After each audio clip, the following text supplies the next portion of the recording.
Hey, good morning, everybody. What do you say? It is Tuesday, September 17. A grim day here in Washington, D.C. We've seen a lot of those mass shootings, far too many of them around the country. Yesterday, of course, it hit home. Another tragic shooting at the Washington's Naval Yard, which is less than a half a mile here from our studios on Capitol Hill. You know how it happened. Shortly after 8 o'clock yesterday morning, a gunman opened fire on his co-workers. Somehow he had a pistol and a shotgun and an assault rifle in that building in the Navy Yard. Killed 12 people before police confronted and shot and killed him. This, I remind you, inside a secure naval facility and a military base half a mile from the nation's capital. I know you're not supposed to talk about gun control, but I'm sorry, Mr. NRA, you've got to ask why a man like that, who had two histories of troubles with guns, getting in trouble with the law because of the inappropriate, let's say, use of a gun, why he should have had access to an assault rifle and a security clearance for the U.S. Navy. We'll cover that from every angle today, plus Republicans come back to town today in the United States Congress, and of course their two big agenda items are repealing Obamacare again, yes, again and again and again, and cutting $40 billion out of food stamps because there's no better way to balance the budget than to steal money from those people who are already living in poverty.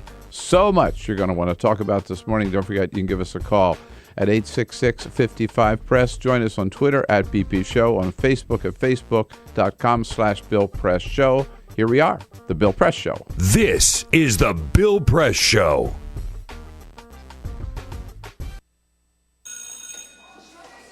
Don't look at me. Your hair's a bit frizzy today. Oh, you should pick that up. Oh, you're such a dork. Loser. Here, let me help you with that. Oops. Every day, kids witness bullying. Oh, look.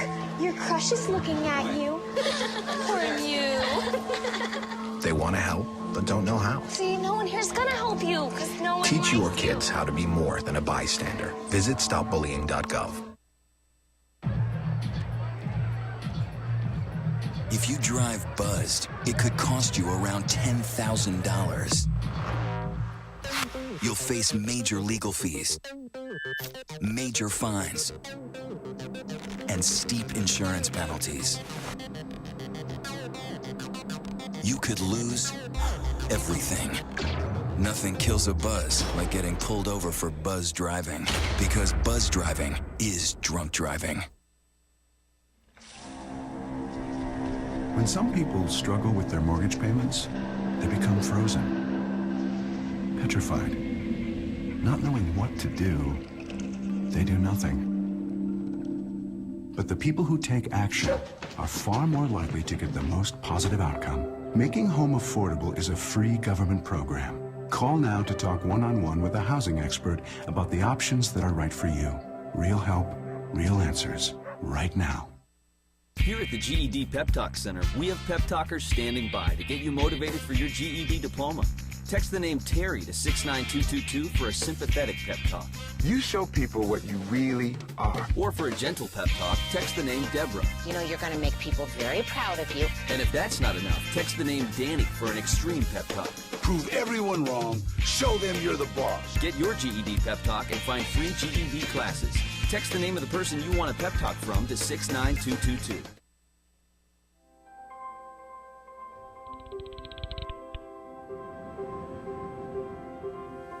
Did you see the world differently?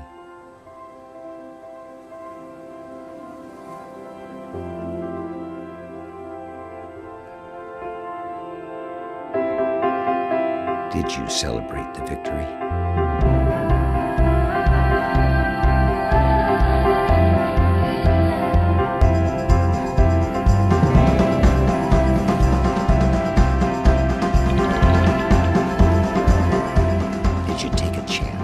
So today, I state clearly and with conviction America's commitment to seek the peace and security of a world without nuclear weapons. Did you stand up against our greatest his threat.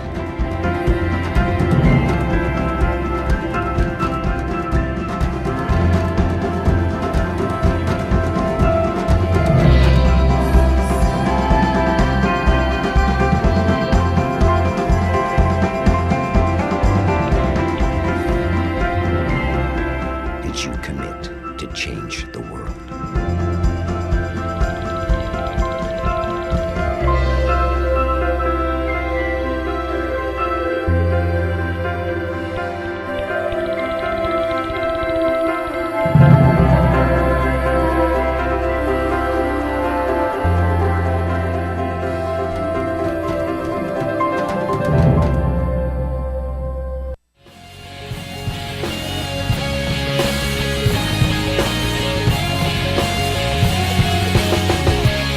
On your TV and online. This is the Bill Press Show. Another mass shooting, and this one close to home. Hey, good morning, everybody. It is Tuesday, September 17. Good to see you today on a pretty grim day here in our nation's capital. We were wrapped up in this mass shooting all day yesterday. Gripped the nation's capital, shut down part of the Capitol, lockdown in the United States Senate office buildings, no Nats game last night, and for much of the day, a big part of this city, our nation's capital, gripped in terror because of the fear that there might be 2 extra gunmen on the loose. We've got it covered from every angle this morning. We'll bring you up to date and talk to you about it and get your comments as well. Good to see you today. Thank you for joining us. It is the Bill Press Show, and we're coming to you live from our nation's capital, from our studio, just about 6 blocks from the Navy Yard. All coming to you live on your local Progressive Talk radio station, everywhere in this great land of ours. Coming to you live also on Free Speech TV. If you've got your satellite dish, find us on DirecTV or the Dish Network. So good to be there with you on Free Speech TV. Proud to be a new member of their lineup.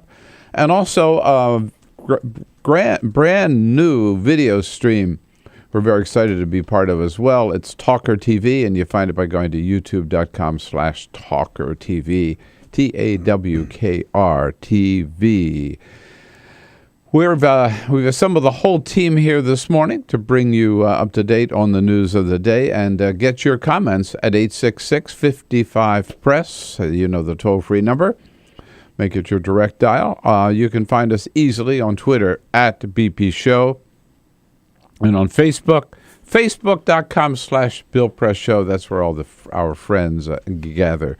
Friends of the team here, Peter Ogburn and Dan Henning. Hello, guys. Hey, hey, hey. Bill, good morning. Yes, indeed, with Alicia Cruz on the phones and Cyprian Bolding keeping us looking good on the video stream. Arthur Delaney, our friend from Huffington Post, will be along a little bit later. He lives in the neighborhood. A good reporter. He was right out the door and at the Navy Yard yesterday morning.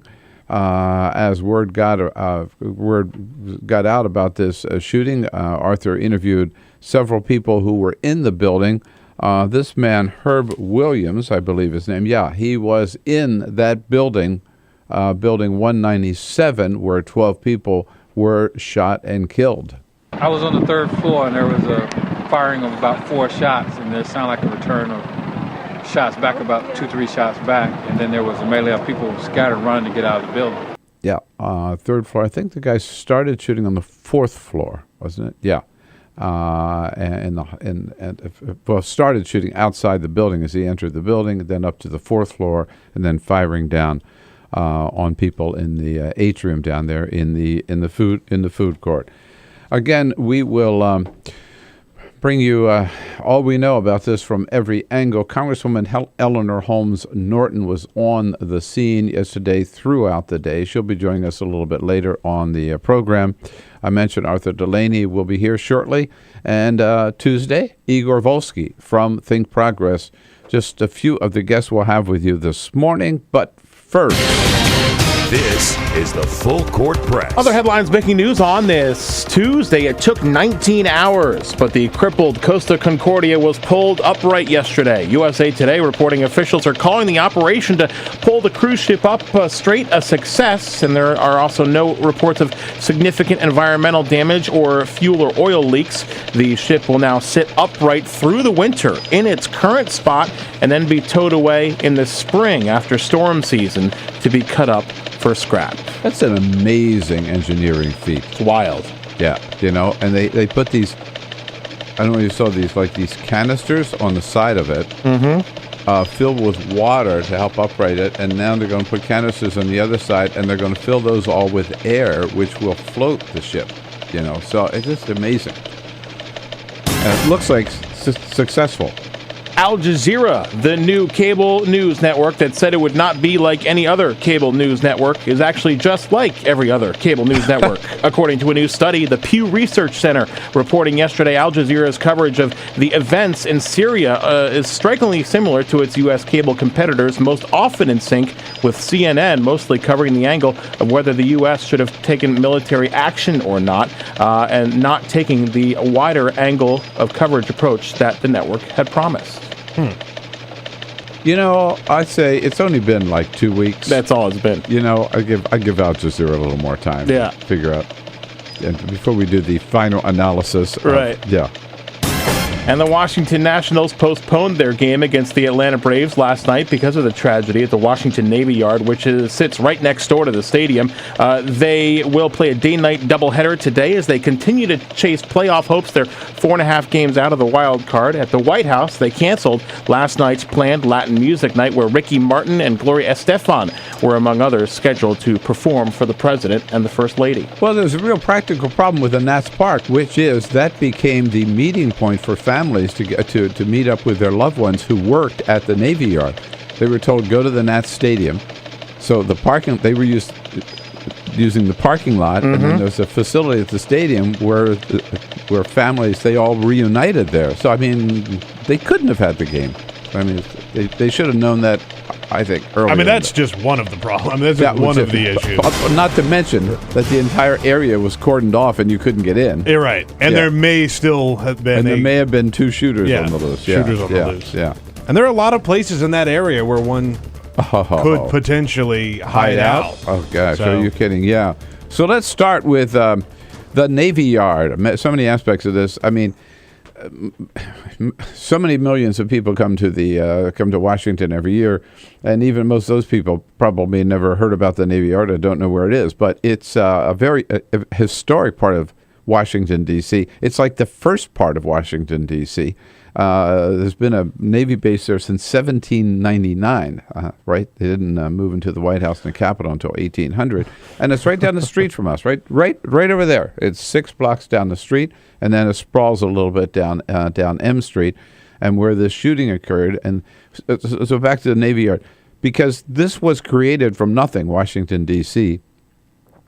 There was not like a city here. Georgetown was there, but there was no Washington, and there were no roads into here.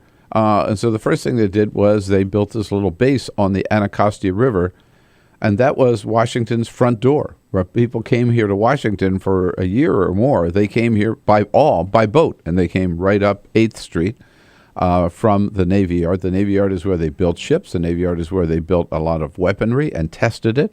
President Lincoln used to go down there from the White House to watch them test the cannons for the Civil War. Very historic part of Washington, and now it's still an active Navy base. The War College is there, and this big facility for the Navy where they oversee the purchase of ships and the maintenance of ships and all of that, including this one big supply center yesterday where this gunman opened fire.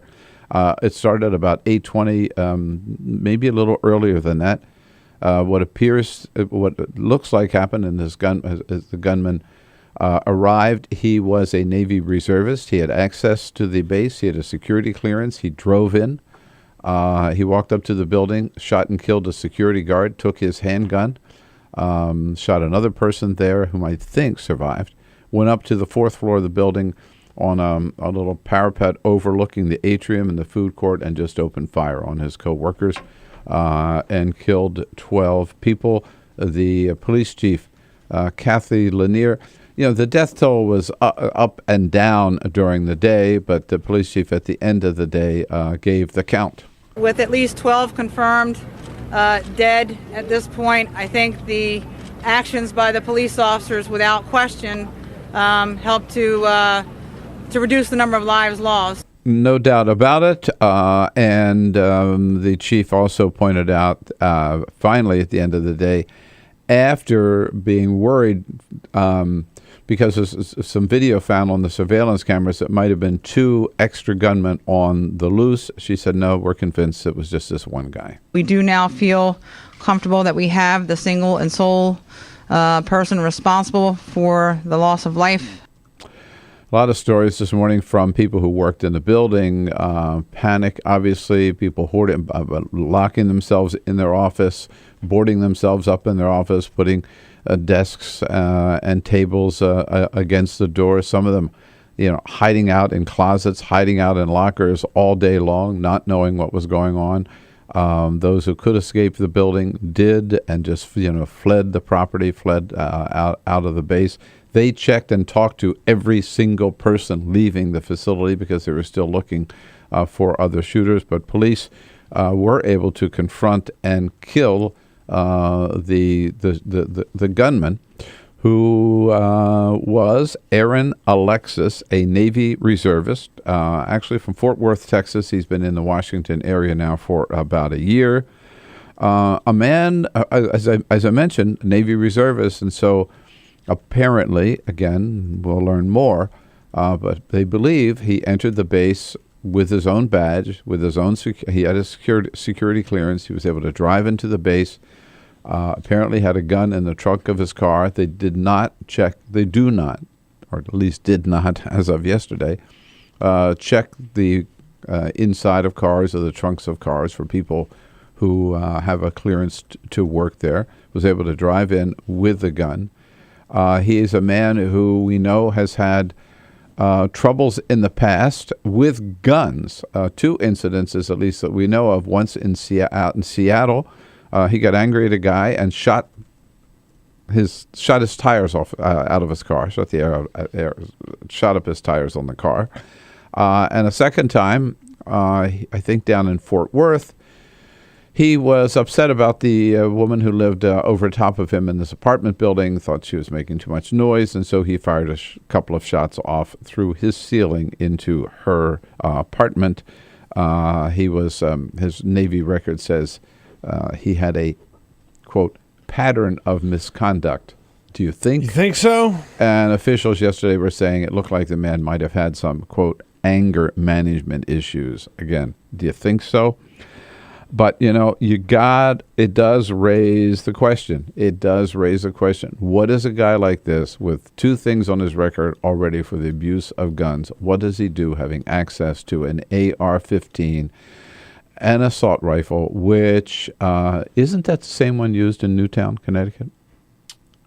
I'm not sure about that, but I know it's something similar. BuzzFeed was reporting that it was, right? and a couple of other shootings too. Yeah. Yep. Same gun, different slayer. Same gun, different slayer. What the hell does this guy? What business does he have having access to an assault weapon like this? And what business does he have having a security clearance to a military base? I mean, Washington Post reports this morning that we've seen 7 of these mass shootings now in the last 10 years. We don't even maybe remember them all anymore, but there certainly was Aurora, Colorado, at the theater. There was Newtown, Connecticut, of course. There was Virginia Tech. There was Fort Hood.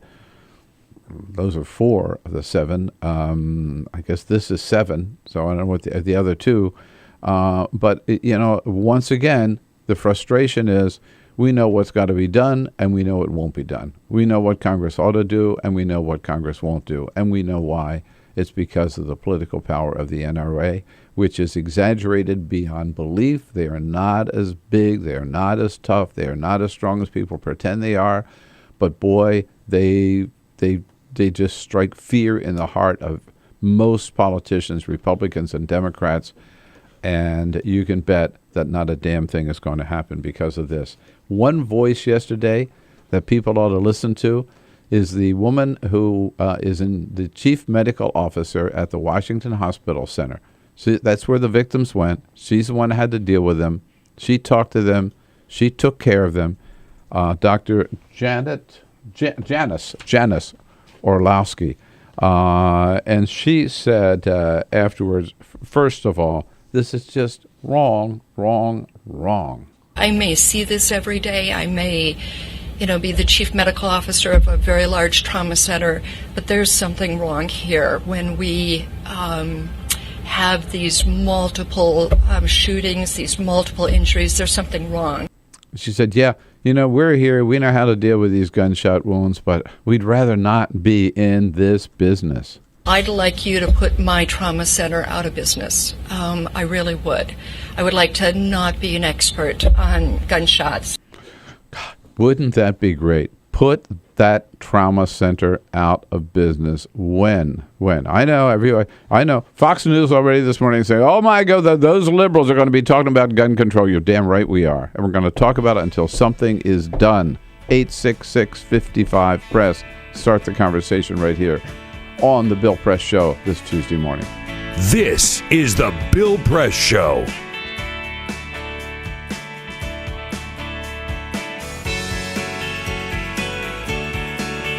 So this is my computer. This is your computer. Let's go on the internet. Let's go. Click it. Yes.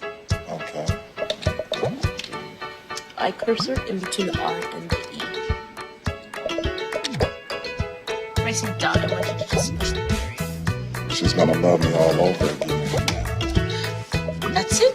Jamaica, here you go. Here we go. Good job. Thank you. And I did it by myself. Feel smarter. So, I'm kind of new here, but I've noticed a trend. My human does this funny thing where she goes around and gets all my toys, and then she hides them in that basket by the door. But it's always the same basket, and it's always in the same place. And then she acts so surprised when I find them, but, she's putting them in the same basket. Again. It's like, hello, that's where you put it last time. You were the worst at hide and go seek.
So, same time next week?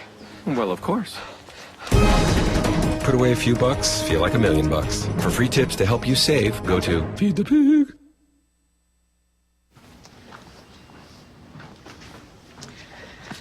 All right. I know this isn't any fun to talk about, but we should. Okay. So who's going to do what? I'll pack the dead batteries. Great. I'll only put what I don't need into a duffel bag. Perfect. That's totally unhelpful. No problem. Meanwhile, I will try to comfort everyone by speaking in a calm voice. And I'll try to get the generator going without any gas. Oh, let's not forget the cell phones, which probably won't work. Right. And who is going to handle supplies? I can forget to do a list for us. Thanks, pal. Well, I think we couldn't be any less prepared. I'm proud of you guys. Talk to your kids about who to call, where to meet, what to pack. Visit ready.gov/kids for tips and information.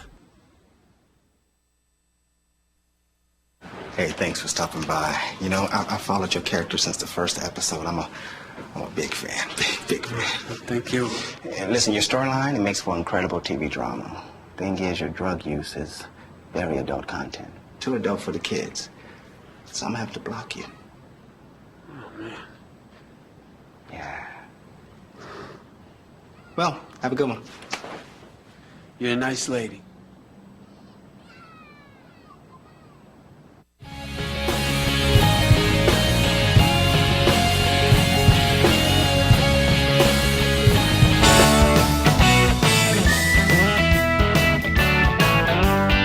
Follow us on Twitter @BP Show. This is The Bill Press Show. Yeah, 25 minutes after the hour here on the Bill Press Show this Tuesday morning. Looking forward to hearing from you and your comments about the shooting here in Washington, D.C. Yesterday, NBC News reporting this morning that Aaron Alexis had been treated multiple times for psychological issues, including sleep deprivation, anger, and paranoia. And, of course, he was able to buy an AR-15. Hell, why not? Everybody ought to have an AR-15, according to the NRA. And members of Congress, too many of them, mainly Republicans, buy that crap. And so nothing will happen again, I'm sorry to say. Not even the White House yesterday would say we're going to renew our efforts to get the assault weapons ban passed. Peter? Hey, yeah, we are talking about the shooting on Twitter @BP Show, @BP Show. Sort of an open forum there today. Jim says, asks, is the NRA as powerful as we think, or is it a useful shield for the GOP to play politics behind? They're not as powerful as we think. There have been many politicians who've taken on the NRA. You know, from Kentucky, John Yarmouth, congressman from Kentucky. He's been the chief target of the, maybe I shouldn't use that word, but the NRA has gone after him time after time after time because he opposes them on everything, and he keeps getting reelected. You can stand up to the NRA. It's just too many people don't have the balls to do so. Yeah. Yeah, and one other quick comment. Juliet Robinson asks, why should this shooting be an eye-opener when the killings of kids wasn't? You can find us on Twitter @BP Show. Good point. Good point. Yeah, we did. If we didn't do anything after Newtown, we certainly are not going to do anything after the Navy Yard out in Topeka, Indiana, on Free Speech TV. Hi, Lynn. Good morning. Hi. Good morning. My comment is AK-47s, any assault rifle. You don't need 15 clips to go shooting a deer, go hunting. No. But the Republicans say they voted down Syria because of public opinion against it. Well, look at the public opinion against the assault weapons. The right. assault weapons. Yes. The hypocritical comments that they use. If they want to listen to the people, which that's what they're hired to do, listen to us on all things, not just selective hearing. Excellent point, Lynn. Listen, the public opinion polls only matter when they agree with what the public opinion polls say. There is so much hypocrisy around this issue and so much cowardice around this issue.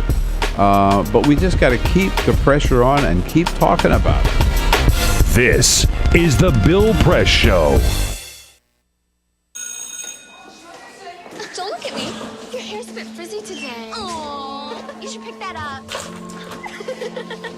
Oh, you're such a dork, loser. Here, let me help you with that. Oops. Every day, kids witness bullying. Oh, look. Your crush is looking at you. Poor you. They want to help, but don't know how. See, no one here's gonna help you, because no one Teach your likes kids how to be more than a bystander. Visit stopbullying.gov. If you drive buzzed, it could cost you around $10,000. You'll face major legal fees, major fines, and steep insurance penalties. You could lose everything. Nothing kills a buzz like getting pulled over for buzz driving, because buzz driving is drunk driving. When some people struggle with their mortgage payments, they become frozen, petrified. Not knowing what to do, they do nothing. But the people who take action are far more likely to get the most positive outcome. Making home affordable is a free government program. Call now to talk one-on-one with a housing expert about the options that are right for you. Real help, real answers, right now. Here at the GED Pep Talk Center, we have pep talkers standing by to get you motivated for your GED diploma. Text the name Terry to 69222 for a sympathetic pep talk. You show people what you really are. Or for a gentle pep talk, text the name Deborah. You know you're going to make people very proud of you. And if that's not enough, text the name Danny for an extreme pep talk. Prove everyone wrong. Show them you're the boss. Get your GED pep talk and find free GED classes. Text the name of the person you want a pep talk from to 69222.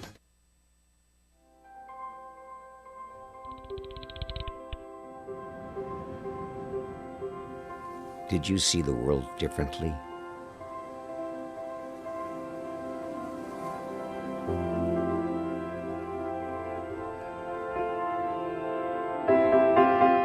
Did you celebrate the victory?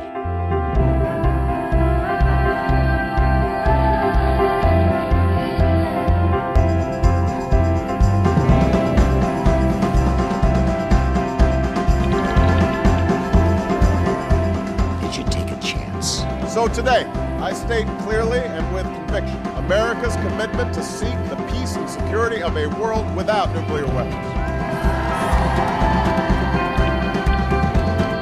Did you stand up against our greatest threat?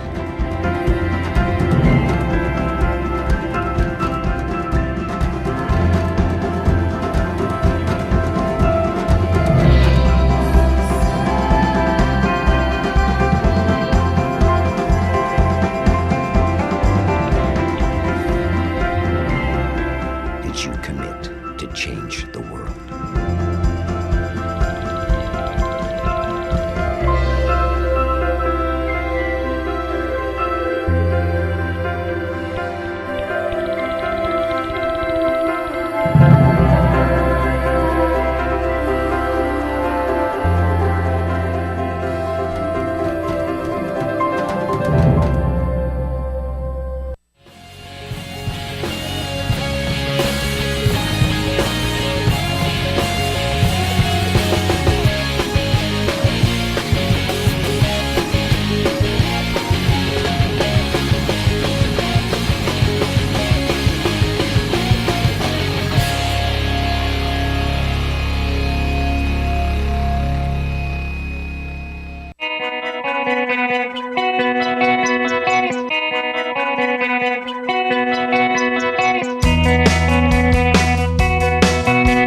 Women who were going to work, doing their job, protecting all of us.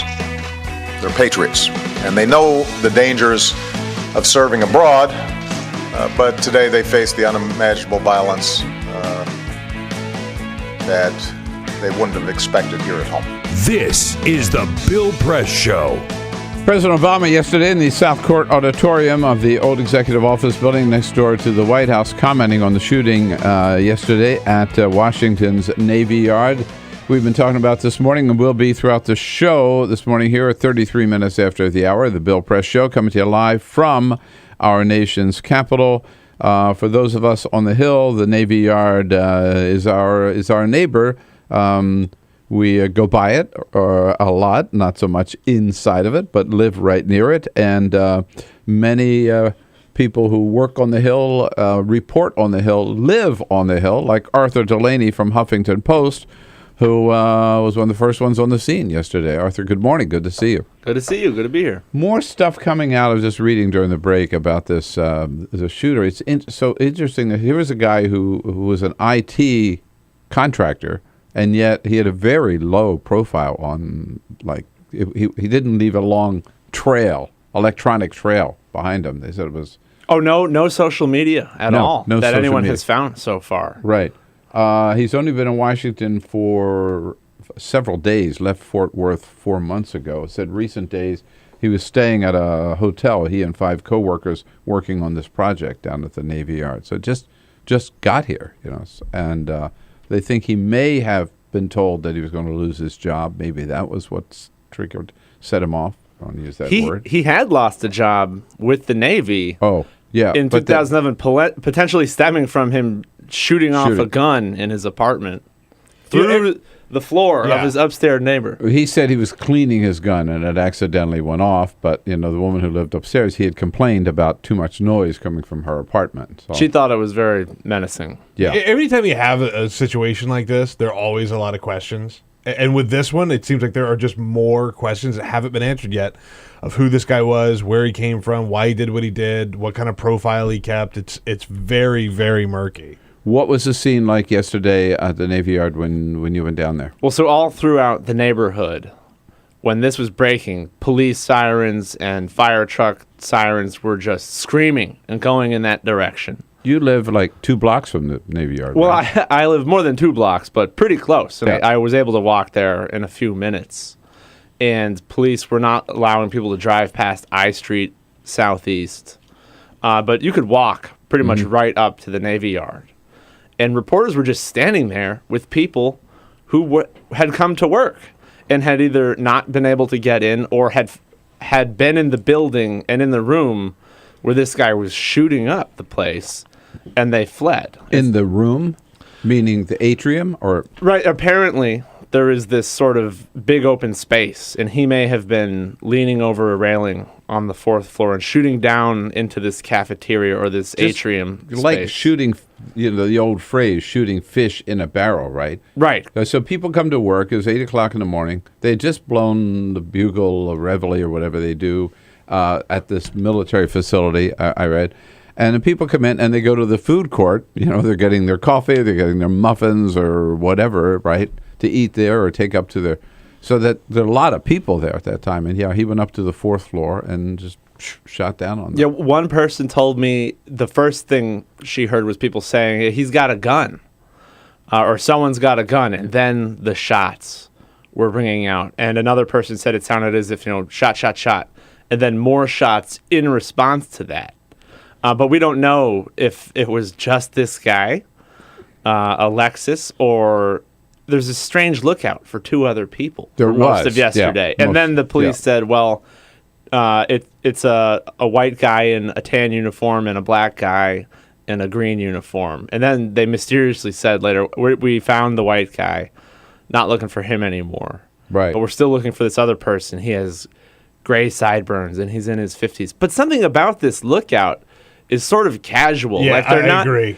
Very weird. My wife was asking me, is it safe for me to go jogging or is there a mass shooter walking around? And I said, I don't think there is a mass shooter walking around. They said they're looking for this person, but they're not acting at all as if a maniac is out there with a gun. I understand there's 2 different stories and 2 different situations, but if you look at the Boston Marathon bombing, they shut Boston down for the entire day when they thought that there was a murder on the loose. And if there is a shooter out there with an automatic weapon walking the streets of Washington, you would think that they would take a little more precaution than to just say, there might be a guy out there. No, it was strange. I mean, they shut down the Navy Yard, which you certainly understand because that's where the shooting took place, and they didn't know at the time how many might be there. But then all this area between the Navy Yard and like where we are was not shut down. I went to the White House. White House was perfectly business as normal. A lot of security there always, but no more than then. And then you jump across, and the offices of the members of the House of Representatives, the House office buildings, and then the United States Capitol. That was all. Again, there's always a lot of security there, but that was not locked down. And then you go on the other side of the Capitol and the Senate office building. They locked down. That was weird. Because you could just walk through the Senate into the House and leave from that building. Yeah. But the Navy Yard, I mean, it was not as if they locked down an outside space. It was the campus and the buildings. Exactly. And we were just standing on the other side of a parking lot and looking into the windows of the building where the shooting happened. And you could still see all morning the flashing of the emergency fire alarm going off. Oh, really? So we were kind of close to it. Yeah. It was not as if they thought someone was roaming the streets or, not in that building who they were worried about. I'm amazed you were able to get that close. Maybe really. It is just that this is their strategy. If they think someone got away, they're going to not act like they're freaking out so that person doesn't change his behavior. I don't know. We played a little earlier, Arthur, from Herb Williams, who was in Building 197. You also talked to Dave Stevens. Here's your little conversation with him. That's when I left the building there, but by that time there had been at least 10 or 12 shots at that time. And how far apart were all the shots? They were, I mean, the first bursts were really rapid, one after the other, and then there was a pause of a couple minutes maybe, and then, like I said, another half dozen shots after that. And after that is when I got out of the building. So these were people, they were in that building, Building 197. And what did they do? They just ran out the closest door? What did they tell you? Yeah, they headed for the stairwell, and that's where people were running out. And then I think a lot of people spent the day in a parking garage underground just waiting. My colleague Jen Bendery interviewed somebody who locked himself in his office, and he said he was hearing this shooting going on for an hour.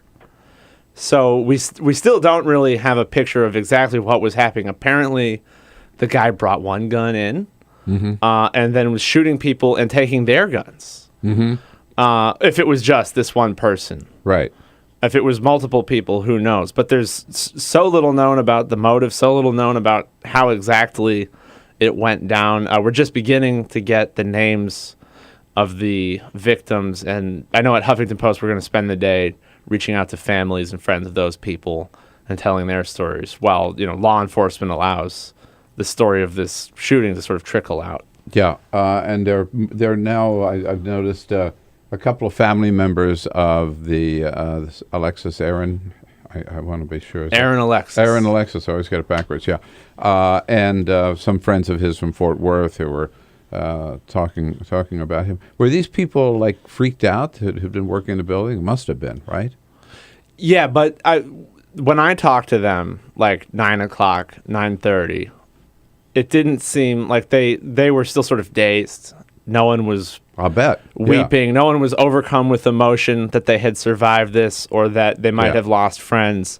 There was still sort of a stoic, pragmatic attitude prevailing. Had any of them seen people actually killed near them? One person said she saw someone who was hurt being either carried out by EMTs or by other workers. But I myself didn't interview anyone who had witnessed someone get shot, though my colleagues did. I mean, Jen Bendery also interviewed someone who said he was standing right next to somebody right when he was shot. This is the guy that I saw him interviewed, on television. Yeah, Tim Gyrus was his name, and he's a commander there. They ran out. He was on a lot of. They ran out into an alley or something, and he was standing there alongside of this guy. And then they heard some shots. He looked up, and then when he looked around, this guy had been shot and killed alongside of him. The basic narrative just still not even really formed yet. Well, Arthur Delaney from Huffington Post on the scene yesterday at the Navy Yard.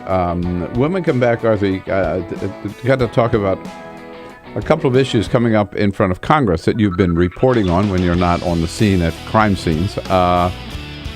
What the Republicans plan to do about food stamps and Obamacare. More coming up here on the Bill Press Show. Stay with us this Tuesday morning. This is the Bill Press Show.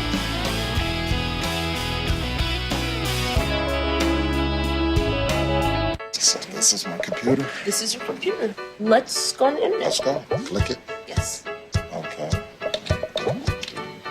I cursor in between the R and the E. Pressing dot, I want you to just push the period. She's gonna love me all over again. That's it. Jamaica, here you go. Here we go. Good job. Thank you. Thank you. And I did it by myself. Feel smarter. So, I'm kind of new here, but I've noticed a trend. My human does this funny thing where she goes around and gets all my toys, and then she hides them in that basket by the door. But it's always the same basket, and it's always in the same place. And then she acts so surprised when I find them, but, she's putting them in the same basket. Again. It's like, hello? That's where you put it last time. You were the worst at hide and go seek.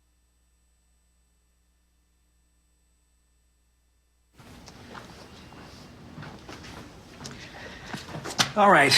I know this isn't any fun to talk about, but we should. Okay. So who's going to do what? I'll pack the dead batteries. Great. I'll only put what I don't need into a duffel bag. Perfect. That's totally unhelpful. No problem. Meanwhile, I will try to comfort everyone by speaking in a calm voice. And I'll try to get the generator going without any gas. Oh, let's not forget the cell phones, which probably won't work. Right. And who is going to handle supplies? I can forget to do a list for us. Thanks, pal. Well, I think we couldn't be any less prepared. I'm proud of you guys. Talk to your kids about who to call, where to meet, what to pack. Visit ready.gov/kids for tips and information. Hey, thanks for stopping by. You know, I followed your character since the first episode. I'm a big fan. Big fan. Thank you. And listen, your storyline, it makes for incredible TV drama. Thing is, your drug use is very adult content. Too adult for the kids. So I'm gonna have to block you. Oh, man. Yeah. Well, have a good one. You're a nice lady.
All right, Trump, before the hour, Syria is out of the way. They certainly won't do anything about gun control because after Newtown, Connecticut, they did nothing about gun control. So after the Navy Yard, they won't either. So I've got an idea. Let's pick on the poor, right?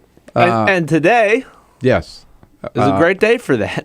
For that, right? Yeah, because the new figures come out on poverty. What do we expect to hear? The government will announce the poverty rate for 2012. It previously is 15%, and experts think it'll probably tick down maybe a tenth or 2/10 of a percentage point to 14.8, say. Yeah, whoop-de-doo. Still, we're talking about 15% of the American population living in poverty. It's just 50 million people, Bill. Yeah. Unbelievable. In this country, 50 million people living in poverty. And one of the things that lets these people survive in poverty is the access to food stamps. Right. Right. But that's there are too many people getting rich off of food stamps, I guess Republicans feel, or getting fat off of food stamps, or what? They've got a couple talking points going here, or big ideas, I should say. And one is that the war on poverty has been lost, and they will say when these numbers come out, look, the poverty rate is as high, or at least not much lower than it was when Lyndon Johnson declared war on poverty 50 years ago. And so therefore the government should do nothing to help the poor. Their solution to that will be what they call welfare reform 2.0, taken after, ending welfare as we know it in 1996. They want to do to the food stamp program essentially what Republicans and President Bill Clinton did to the welfare program back then. So the welfare program, it said, as I recall, you have to be working for a job or looking for a job. Right, exactly. So they're going to require more people who are getting food stamps to either work or enroll in training.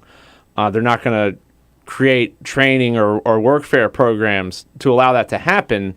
So, experts say basically people are going to be losing their food stamps, and that's why that proposal will save money. But here's an interesting thing about poverty. What do they want? How much do they want to cut out of the food stamp program? It's an $800 billion program over 10 years. They want to cut $40 billion, so 5% per year, which is not the hugest cut, 5%, but that does mean a few or several million fewer people getting food stamp benefits. Or people who are on food stamps getting less money, perhaps?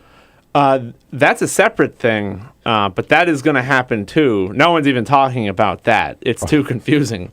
But that will happen in November. Everyone's food stamp amount will go down. But here's an interesting thing about poverty and food stamps. There's this poverty rate calculated sort of arbitrarily. They don't count what you might get in food stamps because it's not a cash benefit. If they did, you would see several million fewer people in poverty. The poverty rate would be a little lower. It actually would take some of the wind out of the whole notion that there's been no progress on poverty, that the government programs to alleviate the suffering of the poor are ineffective. I mean, if the official rate did include these non-cash benefits, which also are, rental assistance and tax credits, specifically the earned income tax credit, poverty would be not so bad, and you would see progress over generations. But so it's a sort of distorted picture that feeds into this sort of sketchy talk. All right, so here's the question. Is this going anywhere? I mean, they can get it through the House because the Republican caucus will vote for it and Tea Party will drive that. But is this sort of like repealing Obamacare over and over and over again? It just makes them feel good, but it's never going to get out of the Senate? Yes. Everything they do in the House, they're sort of like playing house, right? Like, they do what they feel is right, and they wash their hands of it, even though you're half of the legislature. You don't really determine what goes on. But there's a bill that passed the Senate. It cut food stamps a tiny bit, right? But even Democrats think, because people are so outraged at the person in front of them at the supermarket using their EBT card, that to maintain public support for this program, they got to sign on to a little bit of a cut. So it's entirely possible some of what House Republicans want will get enough Democratic support to become law. Certainly not all of it. But then there's also these, government shutdown and debt ceiling. You could see all this stuff in one humongous bill where even if Democrats hate the food stamp stuff, there's something else that makes them swallow it. All right. Arthur Delaney, you can follow him on Huffington Post at HuffingtonPost.com. And the people should go there and sign up for the HuffPost Hill. HuffPost Hill, which comes out every evening. And Arthur is a editor or publisher or whatever of that section of Huffington Post. President and CEO. CEO of HuffPost Hill. Thanks, Arthur. Always great to see you. Great to like politics? Then like The Bill Press Show on Facebook. This is The Bill Press Show.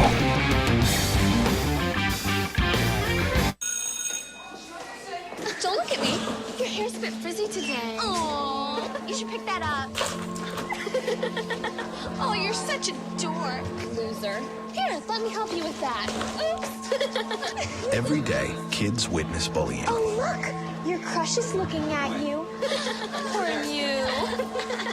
They want to help, but don't know how. See, no one here's gonna help you, because no one Teach your likes you. kids how to be more than a bystander. Visit stopbullying.gov.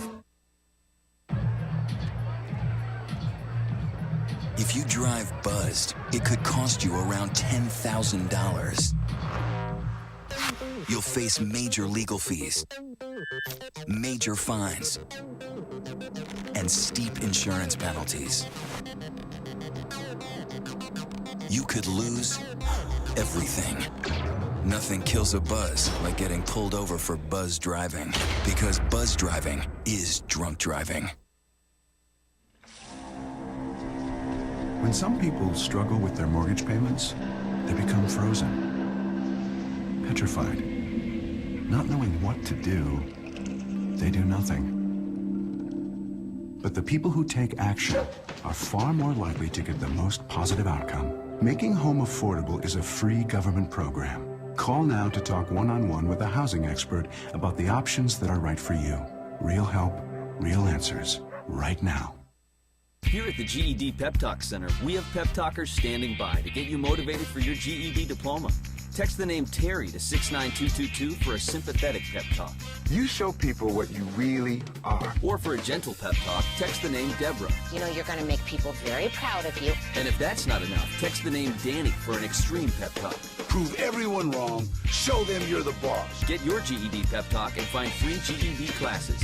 Text the name of the person you want a pep talk from to 69222.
All right, in the next hour, Igor Volsky from Think Progress joins us, as he does every Tuesday morning. We'll also talk to Paul Singer from USA Today. Peter. Yeah, yesterday, Bill, it was a very difficult day as we watched the news sort of unfold from the Navy Yard.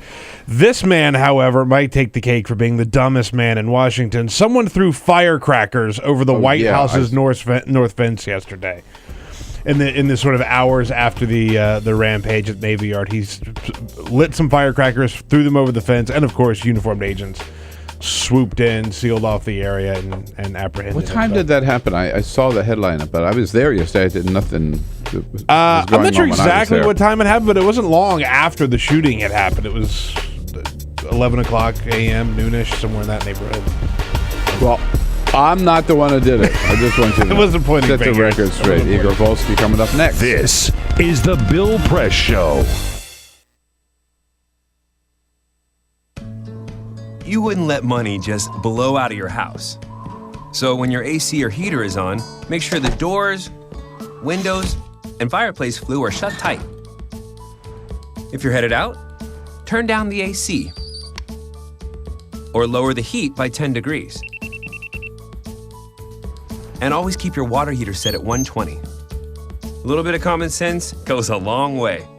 Get more great tips at energysaver.gov. So, I'm kind of new here, but I've noticed a trend. My human does this funny thing where she goes around and gets all my toys, and then she hides them in that basket by the door. You know, but it's always the same basket, and it's always in the same place. And then she acts so surprised when I find them, but, you know, she's putting them in the same basket. Again. It's like, hello, that's where you put it last time. You were the worst at hide and go seek.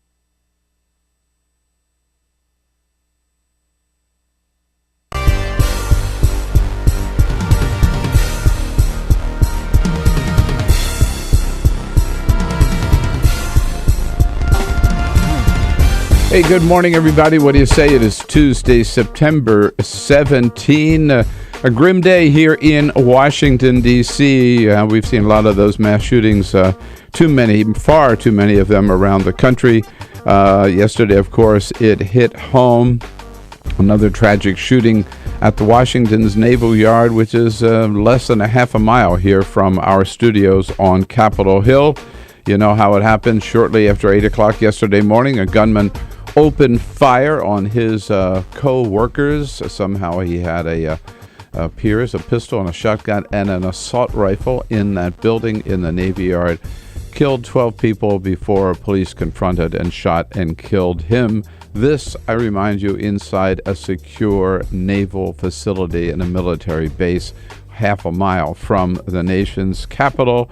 I know you're not supposed to talk about gun control, but I'm sorry, Mr. NRA, you've got to ask why a man like that, who had two histories of troubles with guns, getting in trouble with the law because of the inappropriate, let's say, use of a gun, why he should have had access to an assault rifle and a security clearance for the U.S. Navy. We'll cover that from every angle today, plus Republicans come back to town today in the United States Congress, and of course their two big agenda items are repealing Obamacare again, yes, again and again and again, and cutting $40 billion out of food stamps because there's no better way to balance the budget than to steal money from those people who are already living in poverty. So much you're going to want to talk about this morning. Don't forget, you can give us a call at 866-55-PRESS. Join us on Twitter at BP Show, on Facebook at facebook.com/Bill Press Show. Here we are, The Bill Press Show. This is The Bill Press Show.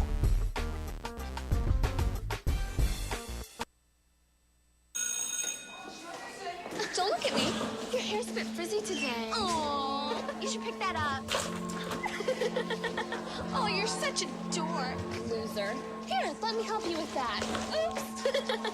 Every day, kids witness bullying. Oh, look. Your crush is looking at you. Poor you. They want to help, but don't know how. See, no one here's gonna help you, because no one Teach your likes kids how to be more than a bystander. Visit stopbullying.gov. If you drive buzzed, it could cost you around $10,000. You'll face major legal fees, major fines, and steep insurance penalties. You could lose everything. Nothing kills a buzz like getting pulled over for buzz driving, because buzz driving is drunk driving. When some people struggle with their mortgage payments, they become frozen, petrified. Not knowing what to do, they do nothing. But the people who take action are far more likely to get the most positive outcome. Making home affordable is a free government program. Call now to talk one-on-one with a housing expert about the options that are right for you. Real help, real answers, right now. Here at the GED Pep Talk Center, we have pep talkers standing by to get you motivated for your GED diploma. Text the name Terry to 69222 for a sympathetic pep talk. You show people what you really are. Or for a gentle pep talk, text the name Deborah. You know you're going to make people very proud of you. And if that's not enough, text the name Danny for an extreme pep talk. Prove everyone wrong. Show them you're the boss. Get your GED pep talk and find free GED classes. Text the name of the person you want a pep talk from to 69222.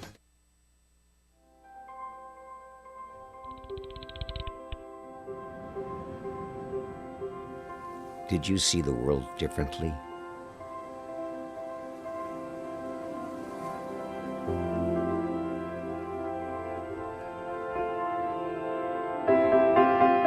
Did you celebrate the victory?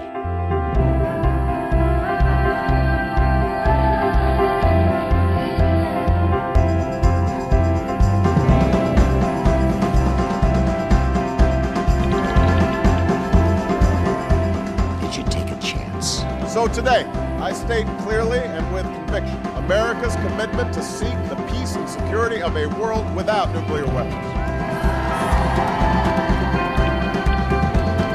Did you stand up against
Broadcasting around the nation, on your radio, on your TV, and online. This is The Bill Press Show. Another mass shooting, and this one close to home here in Washington at the Naval Yard, just down the street from our studio. Good morning, everybody.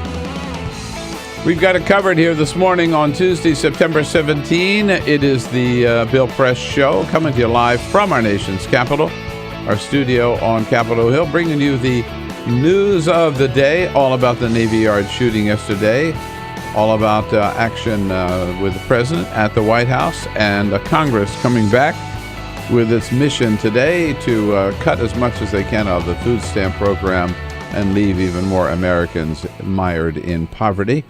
Great to see you this morning. Thanks for joining us. You know, we look forward to hearing from you as part of our morning town hall. And give us a call at 866-55-PRESS at any time on any topic. Send us your comments online on Twitter at BP Show. That's our Twitter handle, at BP Show. And on Facebook, you can join us, all of our friends, at facebook.com/Bill Press Show. Everybody, I get this question all the time. Bill, how can you possibly keep up with everything that's happening the way you do in Washington, D.C.? And I always tell you, our secret weapon is Think Progress.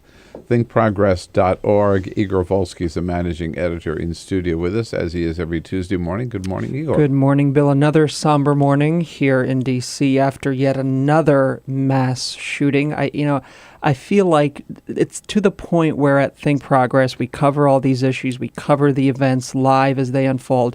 But at this point, when it comes to mass shootings, we really have a procedure that we can now follow, a set of steps where if something happens and it escalates, we then start writing and reporting. And it's tragic to me that this is the third, fourth time in less than 2 years where we had a mass shooting, a mass incident where people, large number of people have died. Really something going on in this country where you can't go 3, 4, 5 months without this kind of event. An incident. Your comments reflect a comment that we heard yesterday from Dr. Janice Orlowski, who is the head of the medical team at Washington Hospital, where so many of the victims of yesterday's shooting were taken, those who lost their lives and those who required surgery. And after she reported on those who had been in surgery and that they looked like they were all going to be okay, she said the same thing. I don't want to be doing this anymore. Here's Dr. Orlowski. I'd like you to put my trauma center out of business. I really would. I would like to not be an expert on gunshots. Yeah, but the way to put her trauma center out of business, of course, is one of the ways, certainly one big step with that would be doing something about the ready, easy access to assault weapons in this country. This was another assault rifle, the AR-15, which was used at Newtown. Used in Aurora. Used in Aurora. Used here. And yet, for us to talk about that this morning, right? Conservatives like David Frum, you reported yesterday. This is just terrible for us liberals to talk about. Of course, it raises the question, when then would you talk about it outside of an incident where an AR-15, and you heard those, we heard the quote from the doctor, but also eyewitness reports assuming that it was an assault rifle because the shots came so quickly and killed so many people in such a short period of time. Yeah. But so David Frum's people like comments. Frum, conservatives like Frum, we heard this after Aurora, after some of the other Sandy Hook shootings, this idea that you can't talk gun policy when large numbers of people have died. He tweeted out an entire series of tweets here about the etiquette of talking about incidents like this. He writes, for instance, in the wake of this most recent mass casualty shooting, it is important that we all respect the feelings of America's gun enthusiasts. Oh, yes. That's the first thought I had yesterday. Yeah, that's what I'm worried about. I have to be really now respectful of gun nuts. Observing a few simple rules, Bill, of etiquette will help the post-shooting conversation to proceed in appropriate ways. Oh, that's nice to know. Yeah. Yeah. Right. Rule number 1. It is gullish to suggest in any way that the easy availability of guns might in any way enable gun slaughter. Yeah, totally wrong to suggest that and there's to be any connection between easy access to assault weapons and gun slaughter. And really, the rule too is gun crimes in the president's hometown proves that guns everywhere else are not a fit topic of conversation. So since there's gun violence in Chicago has tight gun laws. It thus proves that tight gun laws don't prevent gun violence, and we should all shut up about that. So if you could do a mass shooting in Washington, that means you can't talk about... Yeah, you can. I mean, I haven't heard that Chicago is a hermetically sealed city where nothing goes in or out, and thus should have no guns. Just for the record, what we know about this Alexis Aaron Alexis, I'm sorry, the shooter yesterday, he had some obvious problems with guns. At least twice before, he'd gotten in trouble with law enforcement for guns. Once out in Seattle, where he got angry at a guy and shot the tires out of his construction truck, shot out the tires on his construction vehicle. And then in Fort Worth, Texas, where he was upset with apparently the woman who lived above him, thought she made too much noise in her apartment. So he fired off a couple of rounds, he says accidentally, through the ceiling of his apartment into her apartment.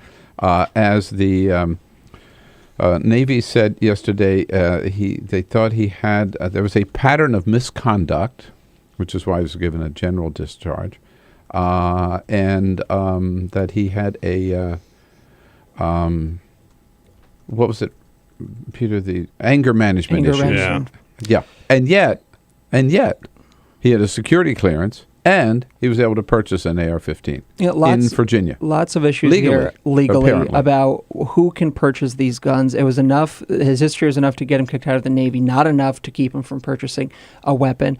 And also subcontractors. We heard this after Edward Snowden. What kind of background checks do these people go through to receive the clearances they receive? He seemed to have, I think he shot a security guard to enter the base, but at least he was cleared to work in this environment. He worked there. Yeah, he shot the security guard because he had a gun and he wanted this guy's gun. Yes. So lots of conversations have to be had, but there's nothing wrong in talking about the mass availability of guns, of very deadly guns that can shoot people very, very quickly, as we saw in this instance. And also, hopefully, we'll talk about the idea of concealed carry permits. Well, I want to ask you about, because I know you have your report, it just so happens, from Think Progress will be coming out today on the state of conceal and carry laws around the country. Yeah, we're putting out... But more and more states have them, correct? All states now have concealed carry. Now, 4 states don't have any kind of licensing procedure. You can carry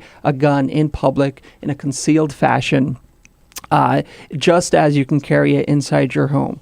But 46 states do have some kind of regulation. It's a patchwork of laws throughout the United States. There is a federal floor. There are those 9 broad categories of people who can't ever carry a gun under federal law. So if you've been convicted of a felony, for instance, you can't carry a gun. If you have mental issues, you can't carry a gun. Well, in theory. In theory. Well, yes, this is all if these guns are obtained through federally. This guy had mental issues. This guy had mental issues. It's unclear if they were diagnosed. It's unclear if there were records that could be put into the federal database. So if there were background checks that he went through, presumably he went to a federally licensed dealer, that a red flag would come up and he would somehow be deterred. Too early to tell in this case. But we're in a situation where there's a patchwork of loose laws, where some states have broadened the category of people who could be prohibited from purchasing a gun, from applying and receiving a concealed carry permit. So, for instance, some states say if you have alcohol abuse problems, if you have some other kind of mental issue that's defined differently, and some states are also may issue states, and this is really key. There are 10 states that empower state agencies, most often police departments, to use their discretion and to deny people concealed carry permits if they feel those individuals aren't eligible and wouldn't carry a gun in a safe way. And so this is where maybe it's applicable here. If this guy had a history of altercations with the police, we talked about those two other instances. He had anger issues. Maybe it was possible that if he lived in one of those 10 states, if that's where he got his concealed carry permit, that he would be ineligible from receiving one. We also know that's the case with George Zimmerman in Florida. The rules are very, very, very lax. If he lived in one of the states that was a May issue state, and one of the other 25 states that also prohibit people from carrying guns if they have other spots in their records. Certainly Zimmerman has some history of domestic abuse. He would be then denied a weapon. That weapon would be taken away from him.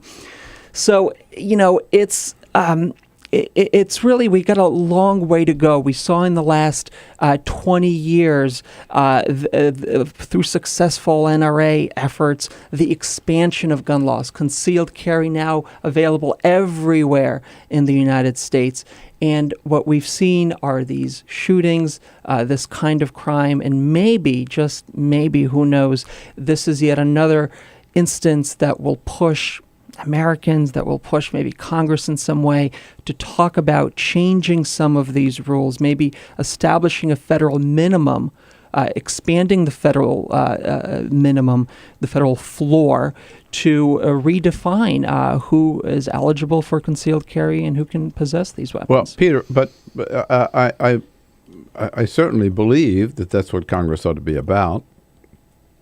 And firstly, it ought to be about the assault weapon, renewing the assault weapons ban.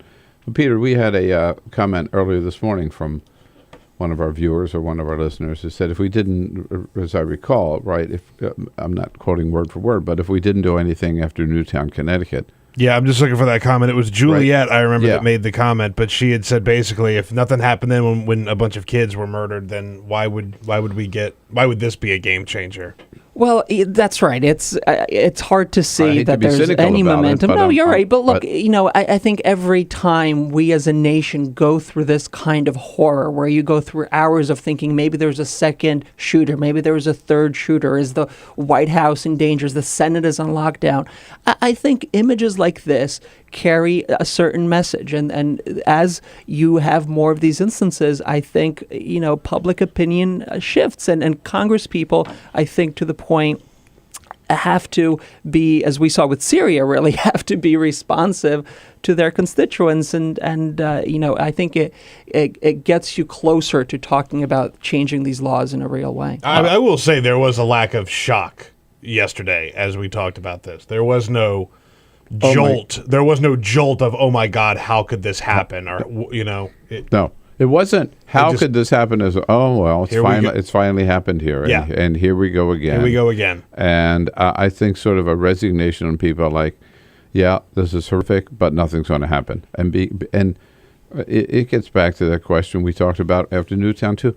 The NRA is not as powerful as people pretend that it is or believe that it is. And there are more people, a lot more Americans who want to do something about assault weapons than don't. And members of Congress can stand up to the NRA. It has been proven, and still win re-election. So will this be the time? Will this make any difference? Igor Volsky is here from Think Progress. Let's talk about that. And Igor, when we come back, a couple of other issues that you have been reporting on. This is the one that really got my attention about the teenagers. Just listen to this headline. I don't believe it. American teens are exercising more, watching less TV, and eating more vegetables. Not the teenagers I know. This is America, damn it. What's going on? Igor will tell us about when we come back. This is the Bill Press Show.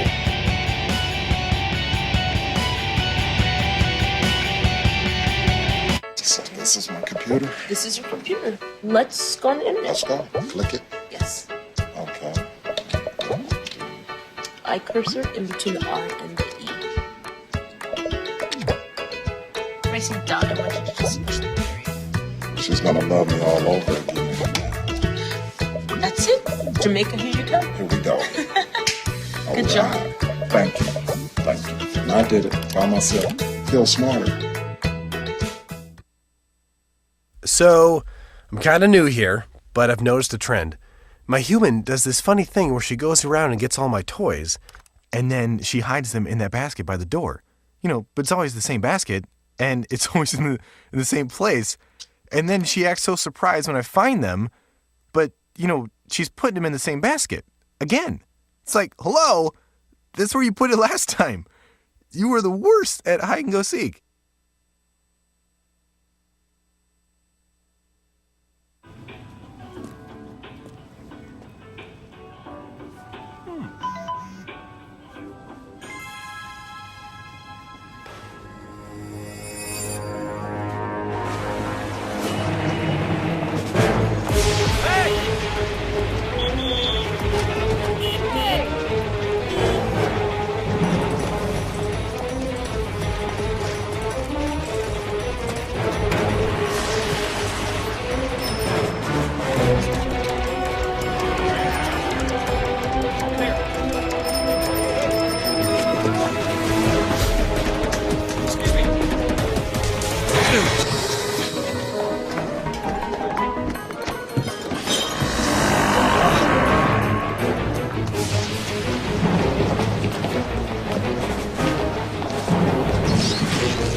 So, same time next week?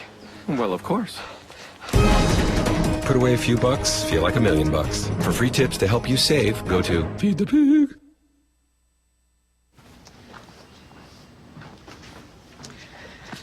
All right. I know this isn't any fun to talk about, but we should. Okay. So who's going to do what? I'll pack the dead batteries. Great. I'll only put what I don't need into a duffel bag. Perfect. That's totally unhelpful. No problem. Meanwhile, I will try to comfort everyone by speaking in a calm voice. And I'll try to get the generator going without any gas. Oh, let's not forget the cell phones, which probably won't work. Right. And who is going to handle supplies? I can forget to do a list for us. Thanks, pal. Well, I think we couldn't be any less prepared. I'm proud of you guys. Talk to your kids about who to call, where to meet, what to pack. Visit ready.gov/kids for tips and information. Hey, thanks for stopping by. I followed your character since the first episode. I'm a big fan. Big fan. Thank you. And listen, your storyline, it makes for incredible TV drama. Thing is, your drug use is very adult content. Too adult for the kids. So I'm gonna have to block you. Oh, man. Yeah. Well, have a good one. You're a nice lady.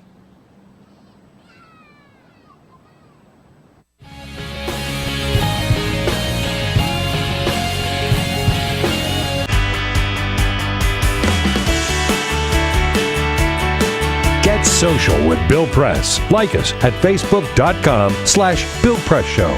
This is the Bill Press Show. Paul Singer covers Congress for USA Today. He'll be joining us in studio in the next half hour. Right now, visiting as we do every Tuesday morning with Igor, Volsky, managing editor of Think Progress, about all the stories that they've been covering, including a lot on the Navy Yard yesterday. Peter, where do we go? We are on Twitter at BP Show, where Phil says, asks the question, if a shooting about a mile from the Capitol and a lockdown doesn't sway Congress into doing something on guns, what will? Meanwhile... Well, they were out of town yesterday, right? True. So they think, it didn't affect us. We were home. Meanwhile, yesterday, Mark Kelly, husband of Gabby Giffords, put out a statement, and he said very simply. Gabby and I have been there. We're holding the victims of today's massacre at the Washington Navy Yard in our thoughts and prayers. Just a reminder of this was another situation where someone who should not have had a gun and caused a lot of damage. Yeah, they've got their own foundation dealing with these issues right now. All right, now before we let you go, what is this about American teenagers? Come on. They're healthier. They're watching less television. I mean, maybe television's gotten so bad with the reality TV. That's really what it is here. But no, a new report from the University of Massachusetts in Boston finds that actually the average body mass index for teens has dropped from 2005 to 2009. Well, what about all this childhood obesity? So you're saying they lose it when they become teenagers? Well, it's just that the baby fat. The yeah, exactly, the baby fat. Look, I think all of this is part of, and we saw kind of a series of different articles about this 2 weeks ago, that there's something to be said for Michelle Obama's Let's Move campaign, that entire effort of more exercise and less TV, the trend of cafeterias and the vending machines at schools getting rid of junk food. I mean, the rates of these machines that have healthy options has increased tremendously over the last five years or so, and there is a pattern here. There is, you can point to different factors that show that maybe the country is getting a little healthier. And this is just the latest in that kind of batch of studies, that while still obesity is a problem and is going to be eating up a larger and larger chunk of our GDP. Yeah. Chocolate chunk. Yeah. GDP. Oh, yum. That there's hope on the horizon that people are making healthier choices. Watching less TV and eating more vegetables. Peter, is that your experience? Now, your kids are not teenagers yet. No, my kids are teenagers, and my kids, they have never once had a sip of soda.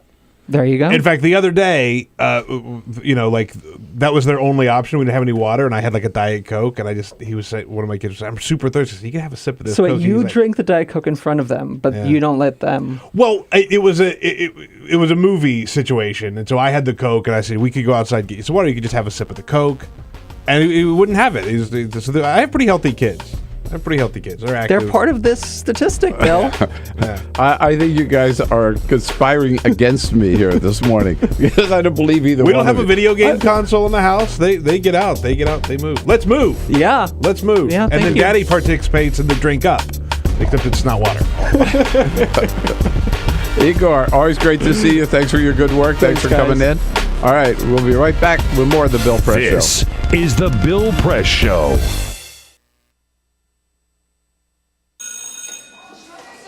Don't look at me. Your hair's a bit frizzy today. Oh, you should pick that up. Oh, you're such a dork, loser. Here, let me help you with that. Oops. Every day, kids witness bullying. Oh, look, your crush is looking at you. Poor you.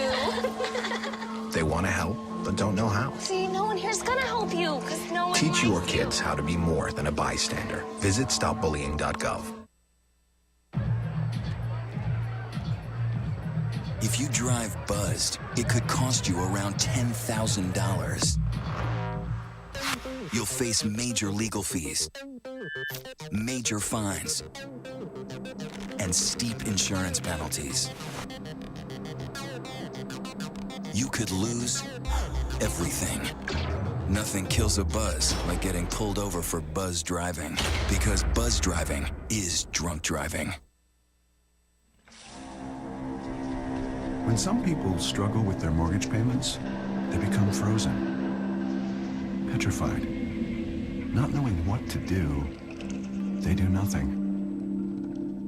But the people who take action are far more likely to get the most positive outcome. Making home affordable is a free government program. Call now to talk one-on-one with a housing expert about the options that are right for you. Real help, real answers, right now.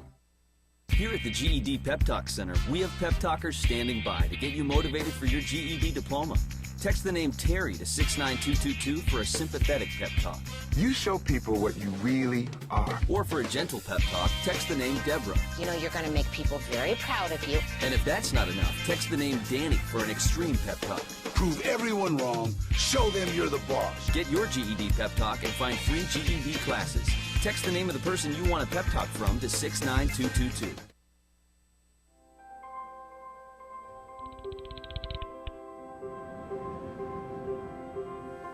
Did you see the world differently?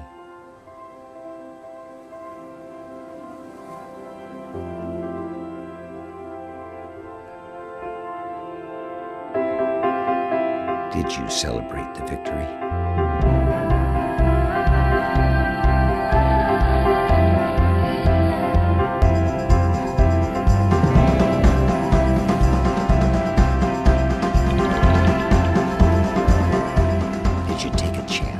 So today, I state clearly and with conviction America's commitment to seek the peace and security of a world without nuclear weapons. Did you stand up against our greatest threat?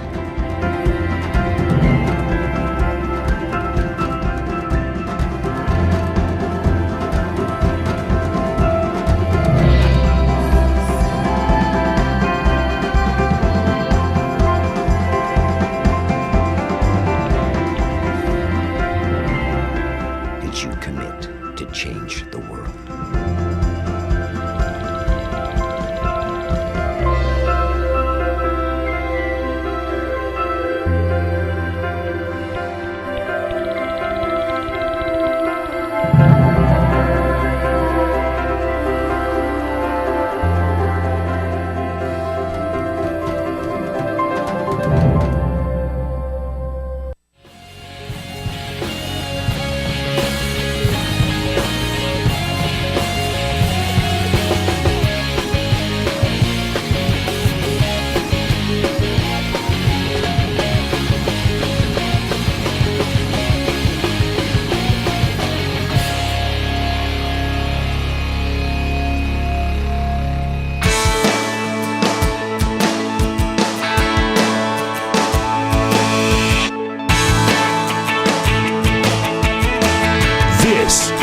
Bill Press Show. All right, 33 minutes after the hour. Moving right along with our Tuesday program here, the Bill Press Show. Tuesday, September 17, coming to you live from our nation's capital. Congress coming back today, and boy, they're all excited because they might be able to make sure that more people live in poverty than already do by doing something and cutting $40 billion out of the food stamp program. At least that's one proposal. Paul Singer covers the Congress. He's the Congress and Politics editor, actually, for USA Today, joining us, and a neighbor here on Capitol Hill joining us at our newsline this morning. Hey, Paul, good to see you again. Good to see you, neighbor. Yeah, how about that? We love it when people live close enough they can just kind of. So when your car picked me up, I mean, he was like, "What?" We actually just said a pedicab. Yeah, right. Exactly. Got a bicycle. Yeah, that's what we ought to do. A pedicab. Because we have more and more guests who live within a few blocks. Might as well. We get our own pedicab. Dan. You got the pedicab duty today. We could take turns. The obesity episode. Yeah, exactly. Yeah. So Republicans are determined to have a vote this week on food stamps. So they say, yeah. And what's it look like? I don't know if they're actually able What's to get the proposal, first of all? Well, the proposal is $40 billion in cuts out of the food stamp program. The House Agriculture Committee passed a bill that had about $20 billion in cuts in the program. Mm-hmm. Which was roughly what the Senate version was. No, the Senate version was like $5 billion. $5 billion. And the whole idea was, well, they'll negotiate some deal out. Yeah. The House achieved its cuts. One of the big things they did is they sort of changed a big category of eligibility. Mm-hmm. The states like to approve you for food stamps if you're already approved for another poverty program. Mm-hmm. So you don't have to fill out the paperwork twice, basically. Yeah. And the House and the Senate bill and then the original House Agriculture Committee said, let's not do that anymore. Let's actually have you apply for the program and get approved. Okay. Drives the states crazy because they love being able to give this money away. It's good money for them. Yeah, but so in other words, they'll make them jump through the hoops yet again to get food stamps. Correct. But so $20 billion was not enough of a cut. Well, right. So what the House is now talking about is adding another $20 billion cut by establishing work requirements. That basically you would have to prove you were either in job training or had a job 20 hours a week in order to get the benefit. Or, obviously if you have children at home or you're disabled or you're a senior citizen, you'd be exempt. But they think that this will cut another 1.8 million people off the program, basically. And there are 40 million people. What's the number I remember on food stamps? Well, it's $80 billion a year, and I think it may be 40 million people. That's right. About 1 in 7 Americans gets food stamp benefit. It's about a couple $100 a month. Yeah. And part of the issue for the Republicans, a philosophical issue, it's an interesting one, really. It's a philosophical question, is should there be self-sufficiency and personal responsibility built into this kind of a program, or should it simply be a government benefit that you get because you need it? And you will see a lot of debate about that, really on that philosophical point. And I think this gets back to the sort of, in some sense, the Mitt Romney 47% question, is that, there is a view in the Republican Party, and I think amongst a lot of Americans, that people become too dependent on government. They're not doing enough for themselves. They're not doing enough to actually help bring themselves out of poverty or out of need. The reverse argument, of course, being that the economy has been crappy. People are without jobs because there's no jobs to have, and it is heartless to simply start yanking out their food support. And the argument amongst some of the groups, particularly that do the sort of food advocacy, is that there are health costs involved in taking away someone's food stamp program. So if you eat poorly, you get sicker. We end up paying more for your health care later. It's again, these programs are attached to this long web, and peeling out what is which and how they all connect becomes very complicated. And let's say they're able to get, before we come back, I want to talk more about that issue, but let's say they're able to get the votes in the House. I'm not sure they can, but that's right. That's a good first start if. Right, if. Is it going, it's not going, no. It's not going anywhere in the Senate, right? So this seems to be another exercise like repealing Obamacare. This one is a little more challenging, in fact, for some Republicans, because repealing Obamacare is a good, strong vote in their party, and I don't think there's a lot. They've done it 44 times. And I think that they're ideologically throughout the party, it's a pretty clean vote. Everybody agrees. This one, even amongst the Republicans, there's some disagreement. Oh, really? Yeah. There's a view that it is too draconian. There's a view that why are we bothering to force because the Democrats are going to go to the floor and say, you people are heartless. Look what you're doing to the poor. And the bill's never going to pass, right? Why should we force Republicans to vote on this thing so that then their future opponents can say, look at this person, look what they voted on. Now, I will say for the Republican Party, in the way that so in the House, the way seats are gerrymandered, they're more worried about Tea Party challengers than they are about Democratic challengers. Still. But it's a proposal even too draconian for some Republicans. It is too draconian for some Republicans. Right. Yeah. And they also, I think there's a lot of people who are upset about the process of this thing, that it went through the Agriculture Committee, they passed a bill, it got to the floor, and suddenly House leadership and Eric Cantor were offering alternative proposals that had never been debated before. Mm-hmm. Back to this central question.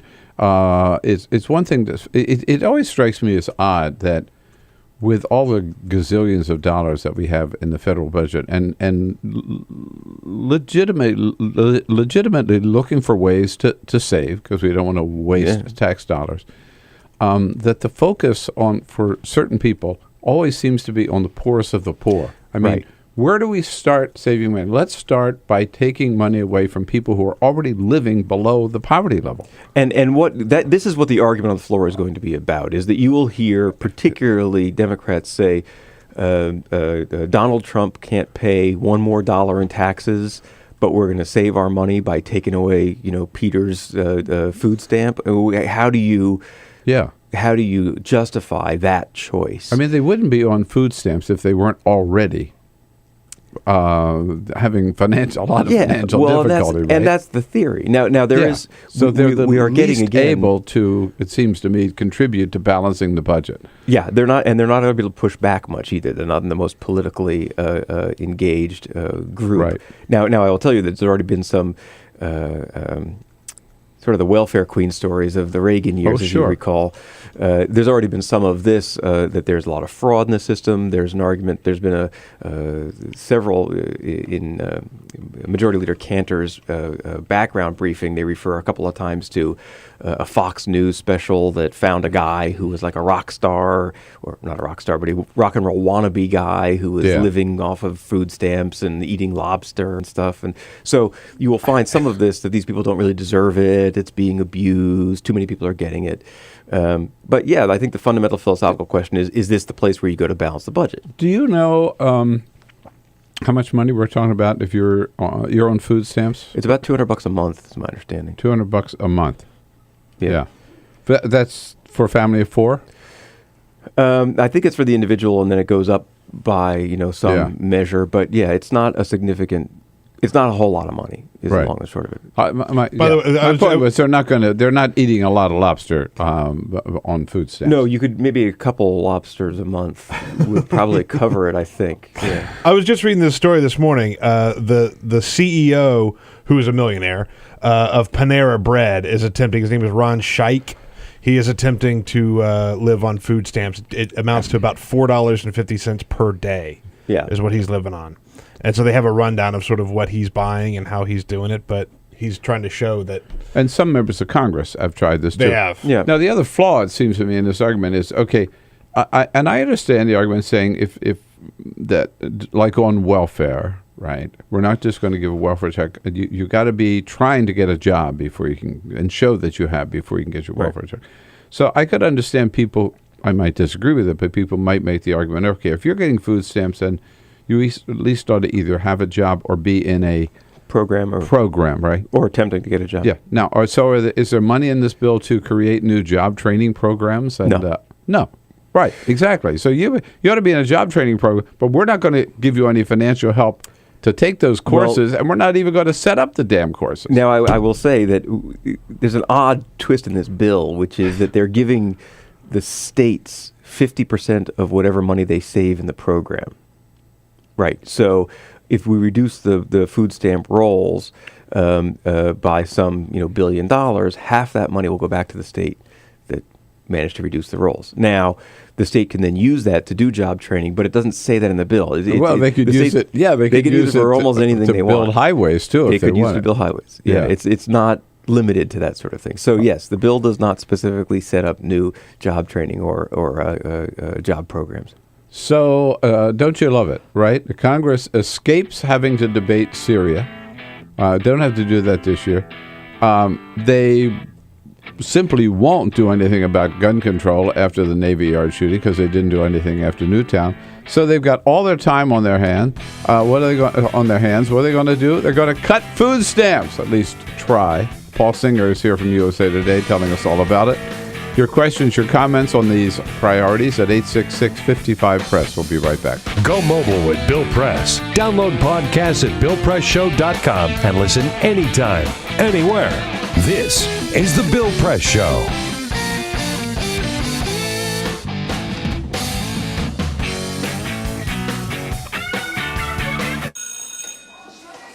Don't look at me.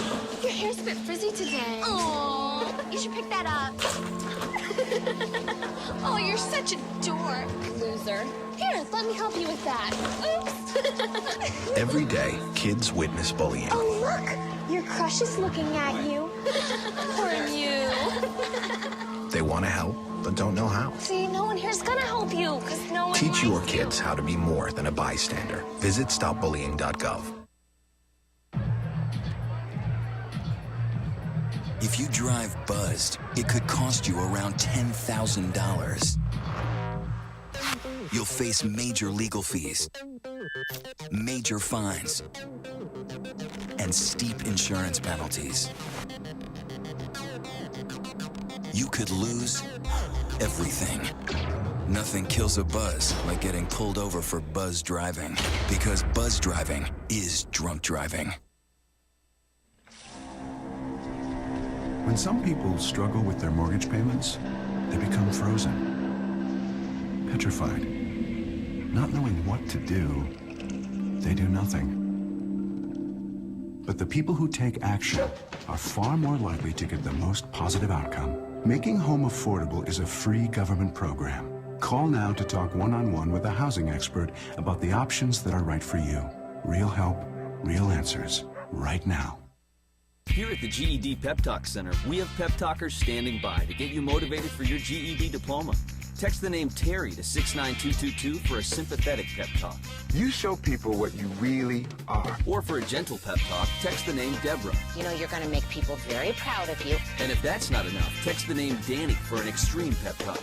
Prove everyone wrong. Show them you're the boss. Get your GED pep talk and find free GED classes. Text the name of the person you want a pep talk from to 69222.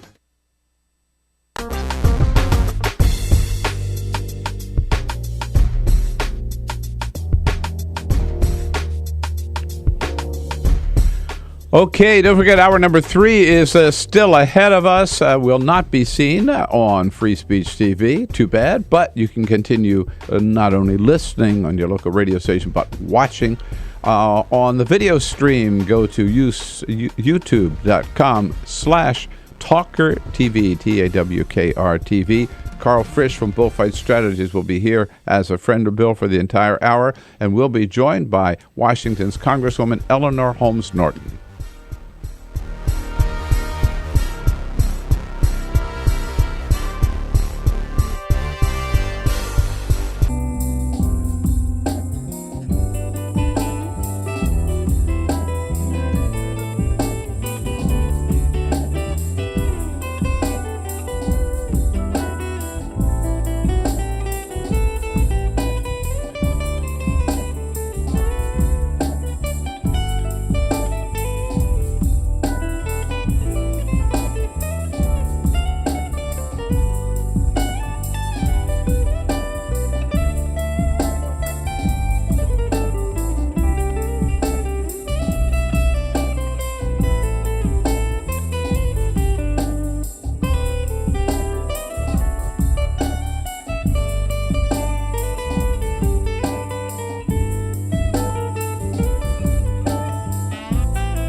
Here we go. It's 12 minutes now before the top of the hour.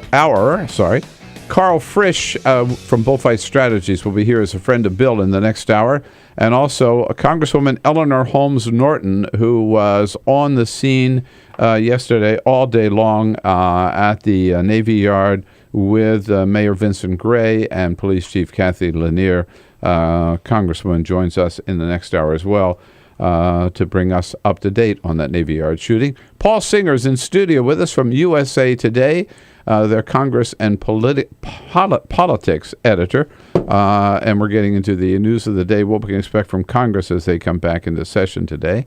Paul, good to have you with us. Nice to be Peter, here. you had a quick... quick story, because we've been talking about the Navy Yard shooting all morning, and there are still so many questions about it, and we're learning more about it this morning. The AP is reporting that they've talked to some of their sources that say that this gunman was treated in the United States for serious mental illness. He claimed that he heard voices, and so once again we find ourselves at the intersection of gun ownership and mental illness, and how that sort of plays in these violent gun attacks. That becomes a really touchy issue, though. The mental health community will tell you, and they tell you over and over again, that they do not want this to be about mental health. This is about, from their perspective, it's about gun violence. It's right.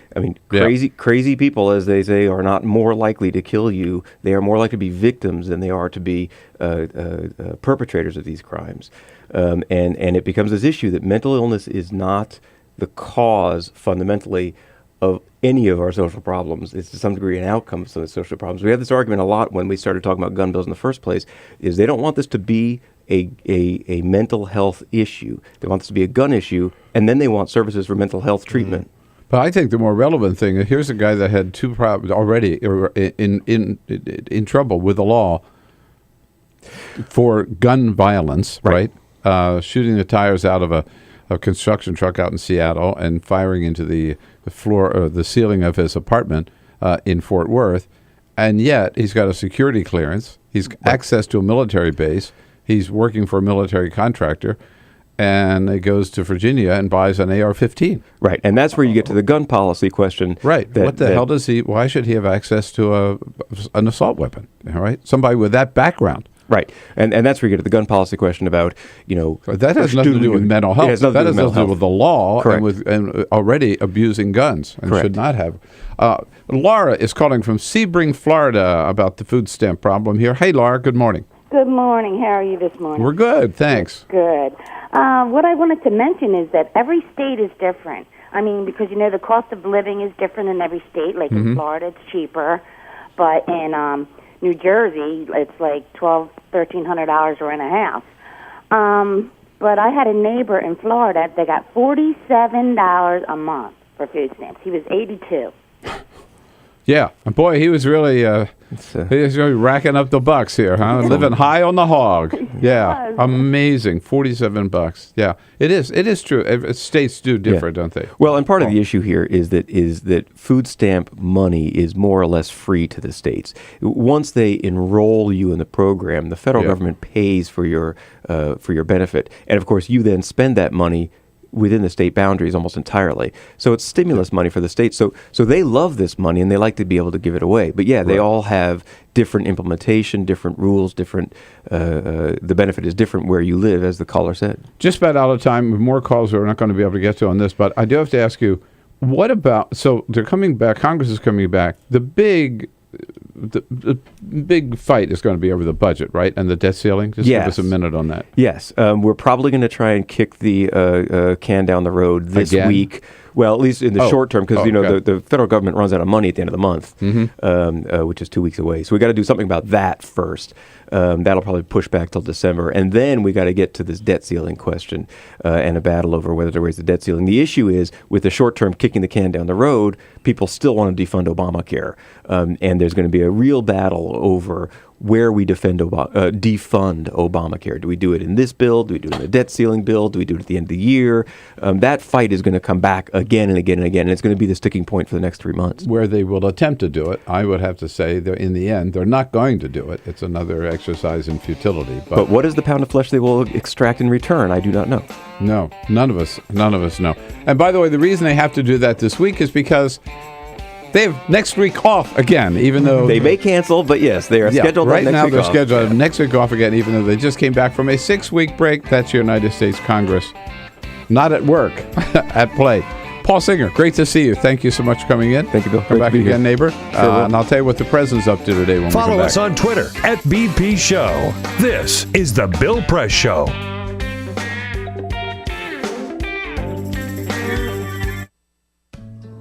You wouldn't let money just blow out of your house. So when your AC or heater is on, make sure the doors, windows, and fireplace flue are shut tight. If you're headed out, turn down the AC or lower the heat by 10 degrees. And always keep your water heater set at 120. A little bit of common sense goes a long way. Get more great tips at energysaver.gov. So, I'm kind of new here, but I've noticed a trend. My human does this funny thing where she goes around and gets all my toys, and then she hides them in that basket by the door. But it's always the same basket, and it's always in the same place. And then she acts so surprised when I find them, but, she's putting them in the same basket. Again. It's like, hello, that's where you put it last time. You were the worst at hide and go seek.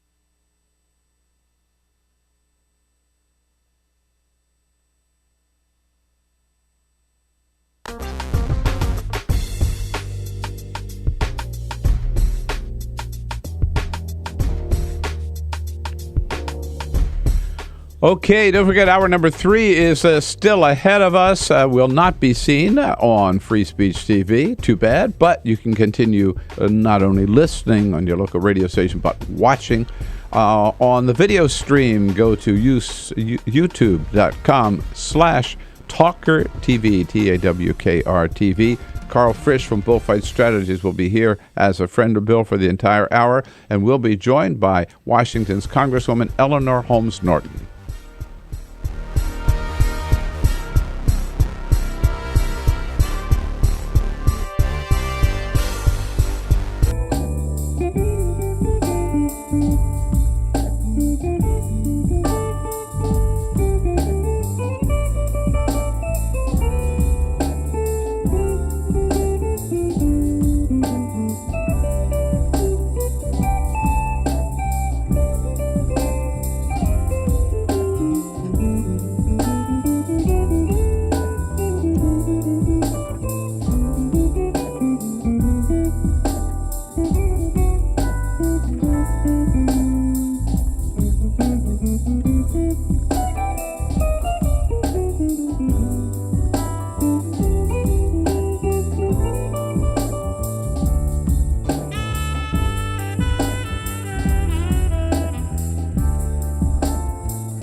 This is the Bill Press Show.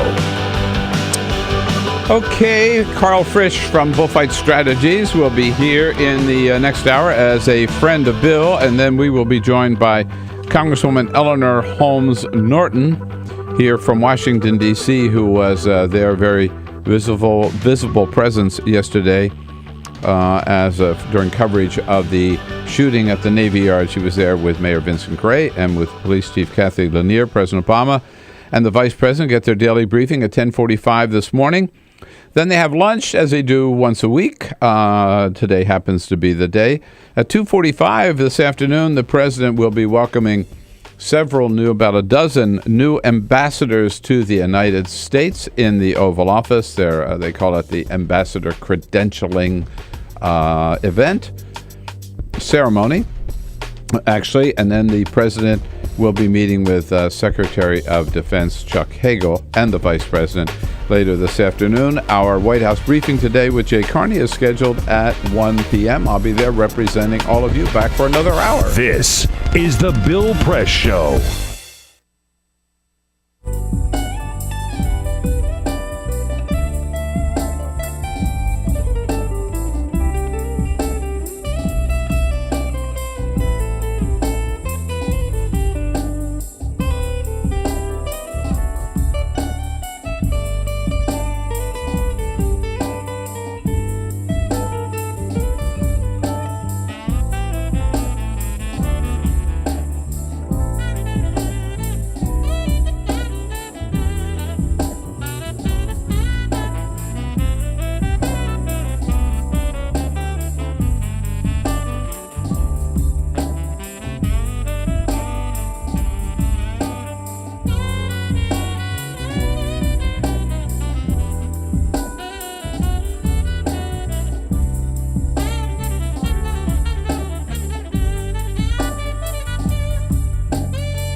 Hey, good morning, everybody. What do you say? It is Tuesday, September 17. A grim day here in Washington, D.C. We've seen a lot of those mass shootings, too many, far too many of them around the country.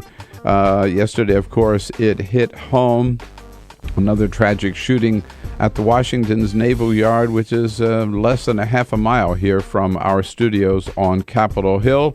You know how it happened. Shortly after 8 o'clock yesterday morning, a gunman opened fire on his co-workers. Somehow he had a pistol and a shotgun and an assault rifle in that building in the Navy Yard. Killed 12 people before police confronted and shot and killed him. This, I remind you, inside a secure naval facility and a military base half a mile from the nation's capital.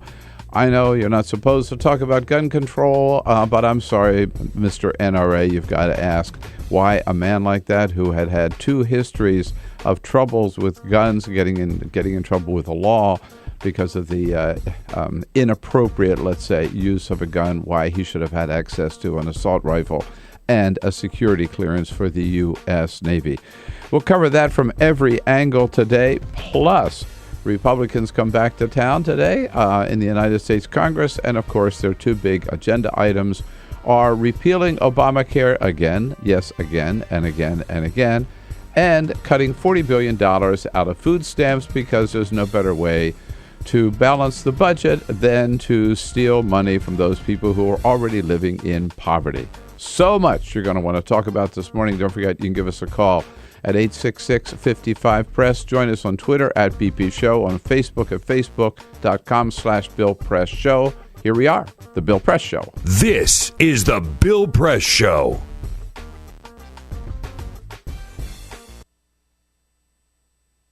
So this is my computer. This is your computer. Let's go on the internet. Let's go. Click it. Yes. Okay. I cursor in between the R and the E. Pressing down, I want you to just push the period. She's gonna love me all over again. That's it. Jamaica, here you go. Here we go. Good job. Thank you. Thank you. And I did it by myself. Feel smarter. So, I'm kind of new here, but I've noticed a trend. My human does this funny thing where she goes around and gets all my toys, and then she hides them in that basket by the door. You know, but it's always the same basket, and it's always in the same place. And then she acts so surprised when I find them, but, you know, she's putting them in the same basket. Again. It's like, hello, that's where you put it last time. You were the worst at hide and go seek.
So, same time next week? Well, of course. Put away a few bucks, feel like $1 million. For free tips to help you save, go to Feed the Pig.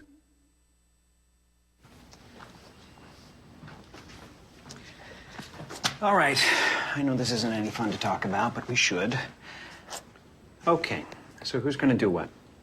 I'll pack the dead batteries. Great. I'll only put what I don't need into a duffel bag. Perfect. That's totally unhelpful. No problem. Meanwhile, I will try to comfort everyone by speaking in a calm voice. And I'll try to get the generator going without any gas. Oh, let's not forget the cell phones, which probably won't work. Right. And who is going to handle supplies? I can forget to do a list for us. Thanks, pal. Well, I think we couldn't be any less prepared. I'm proud of you guys. Talk to your kids about who to call, where to meet, what to pack. Visit ready.gov/kids for tips and information.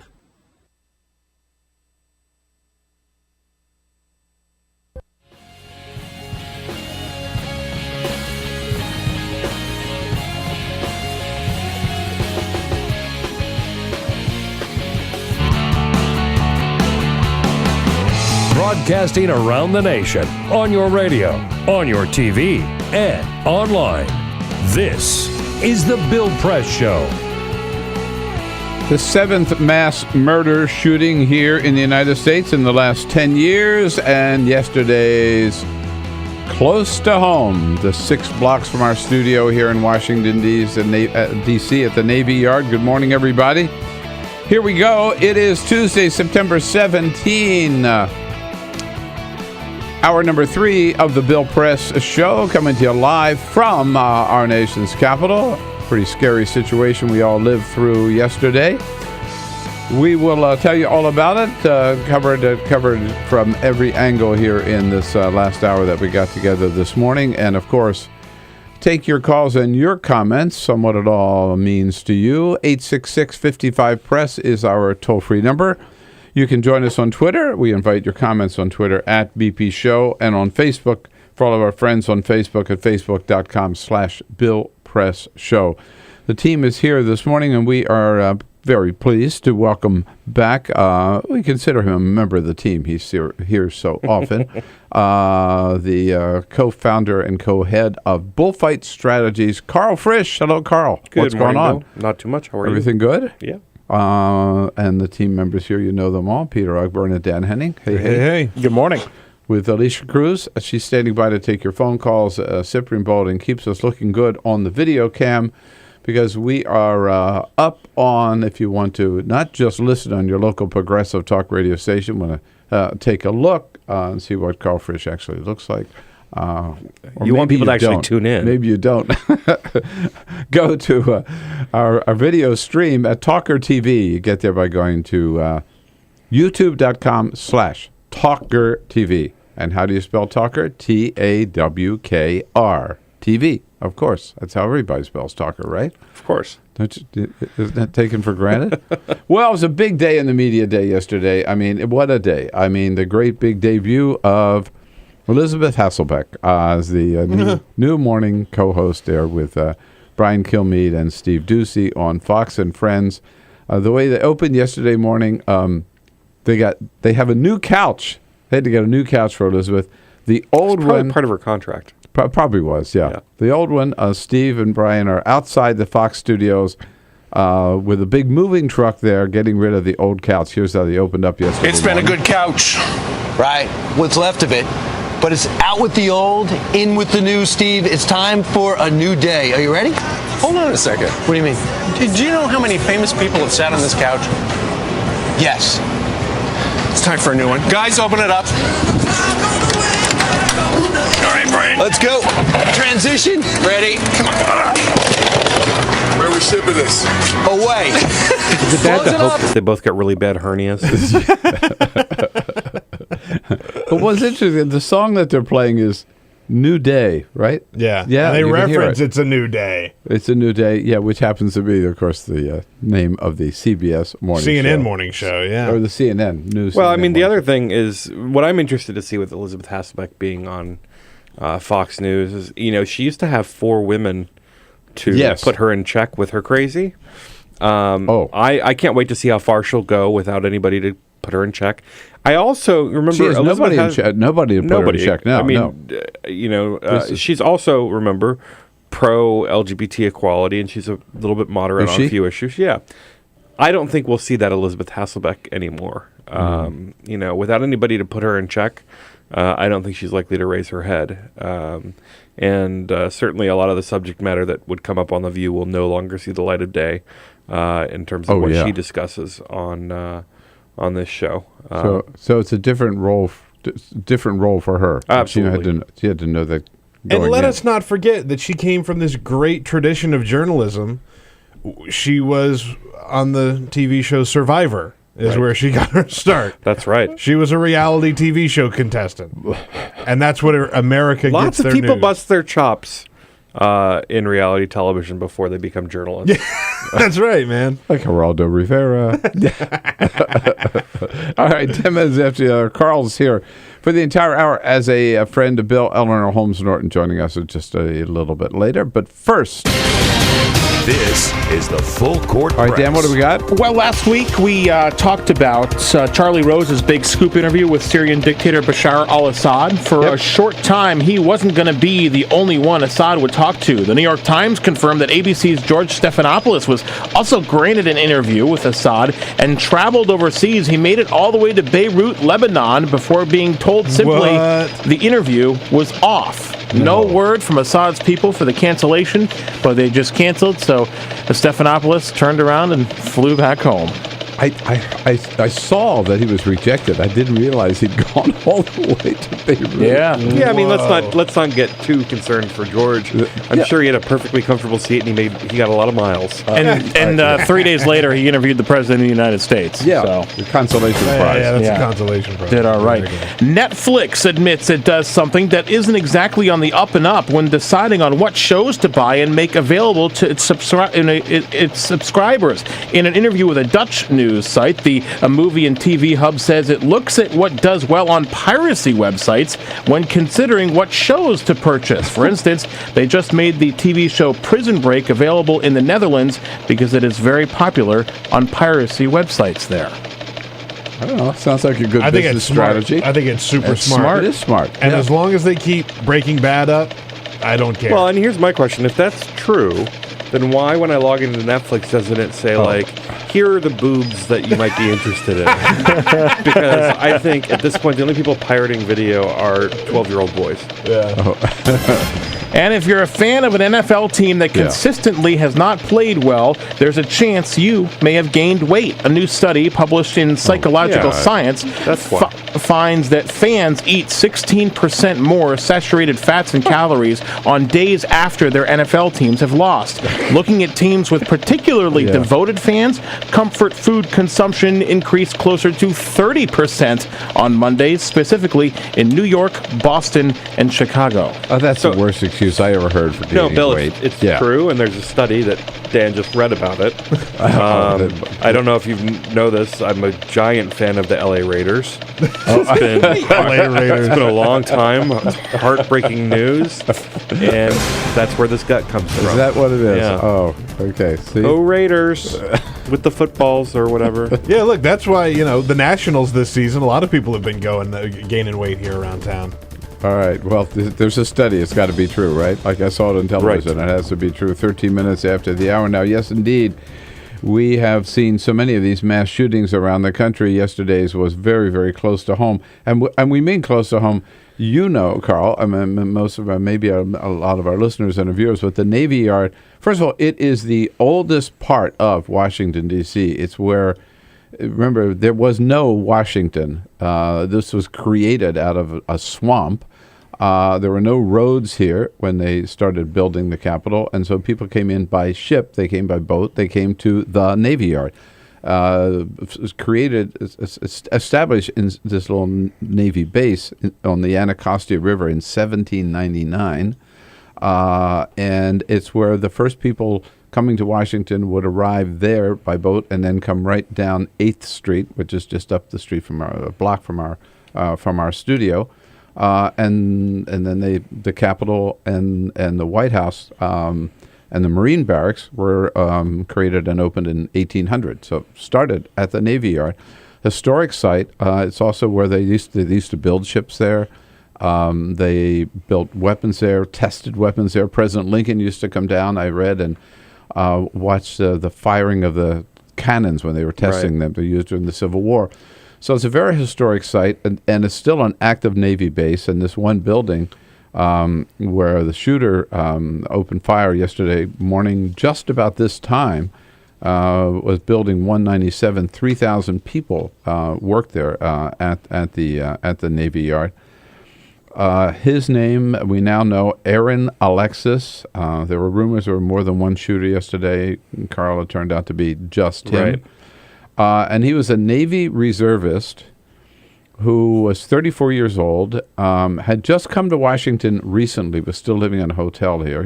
He was no longer in the Navy, but he was working for a Navy Hewlett-Packard, who was a contractor with the Navy. Apparently, he had a security clearance. He had access to the base in his own name, so he was able to drive in with his AR-15 in the trunk of the car, get through security, walked into this building, shot and killed a security guard on the way in, took his handgun, and then went up to the fourth floor with where there's a little kind of atrium or something overlooking the atrium. Yeah, the courtyard which was the food court, and he was on the fourth floor. These people are on the first floor, and he just looked down and opened fire on his coworkers, killing 12 before police were able to confront him and shoot him. But here's a guy.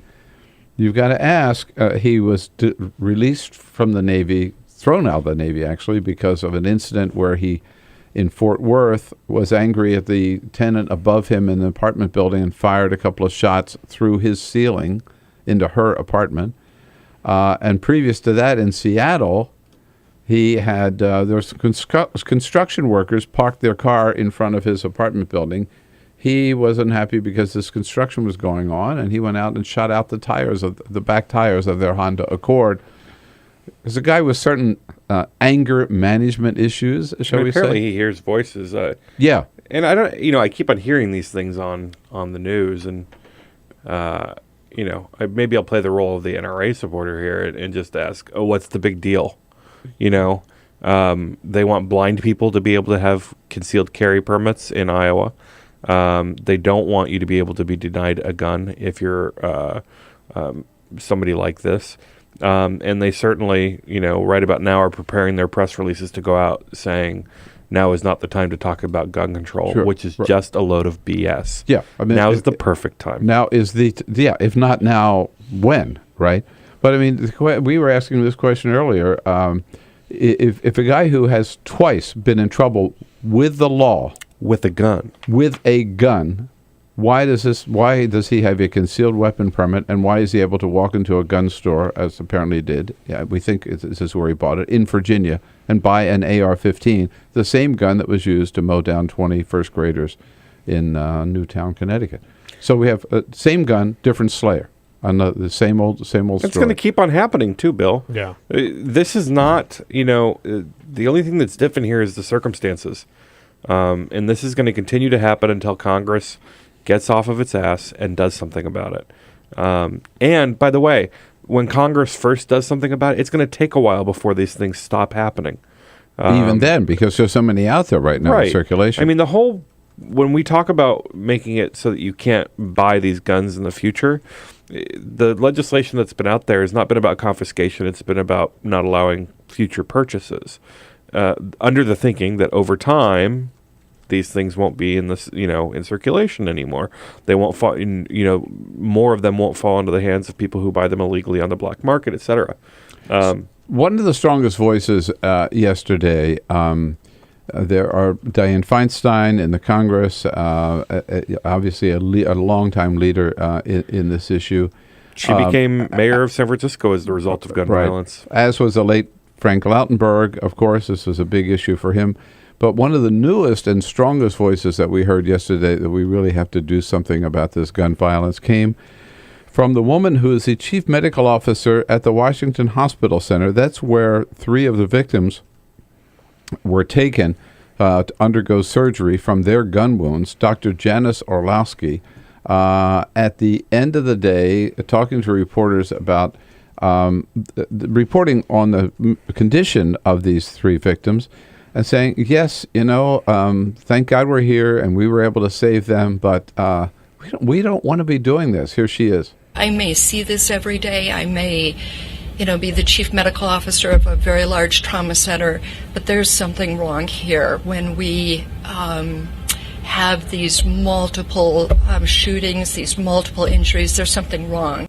Something wrong, and she said, again, I'd rather not be even in this business. I'd like you to put my trauma center out of business. I really would.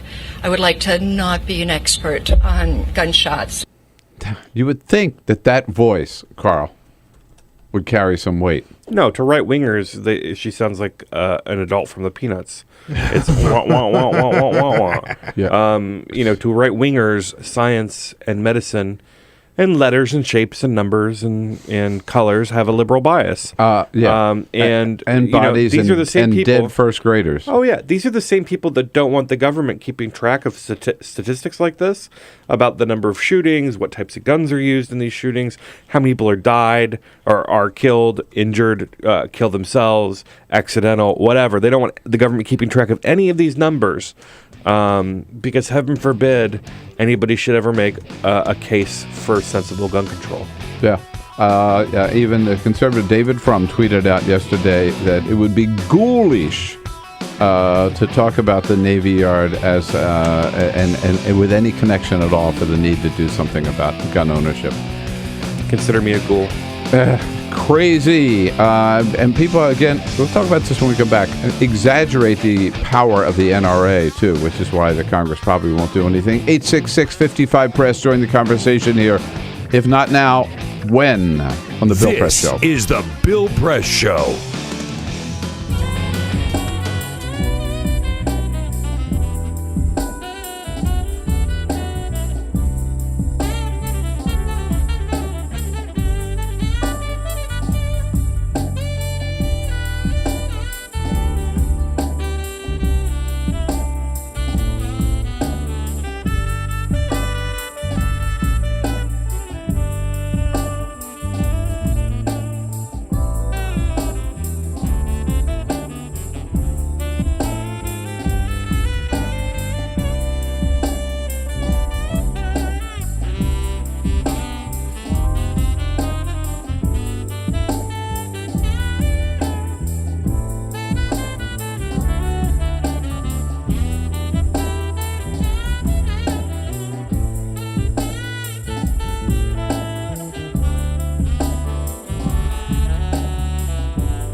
is the Bill Press Show.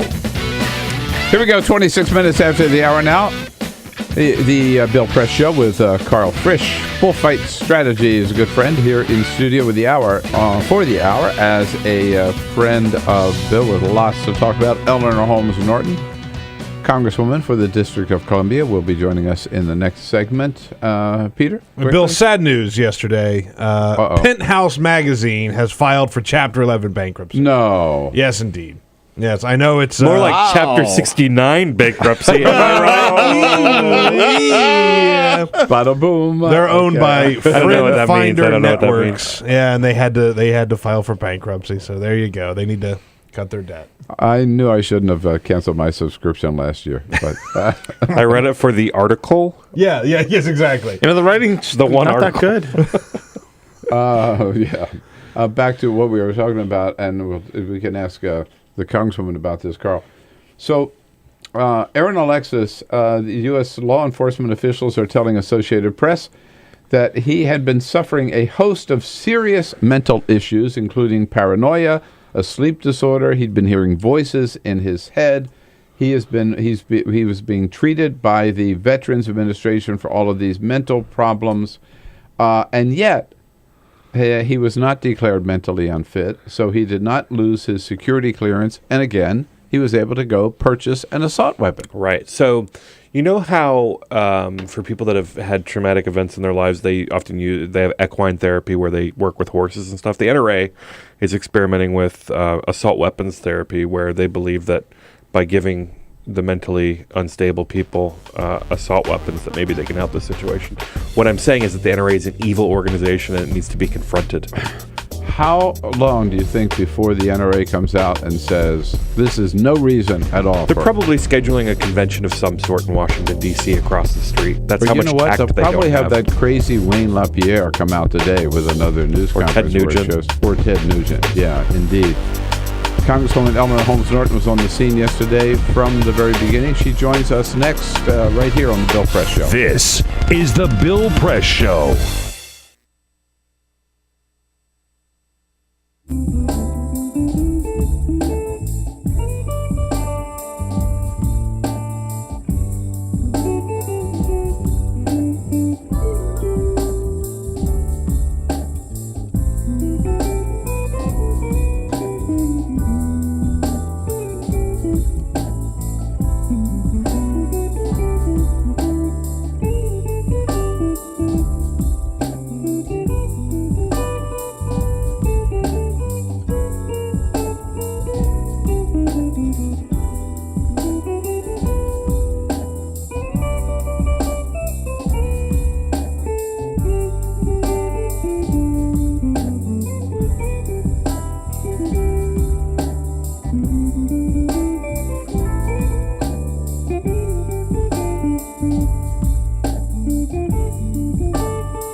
Follow us on Twitter @BP Show.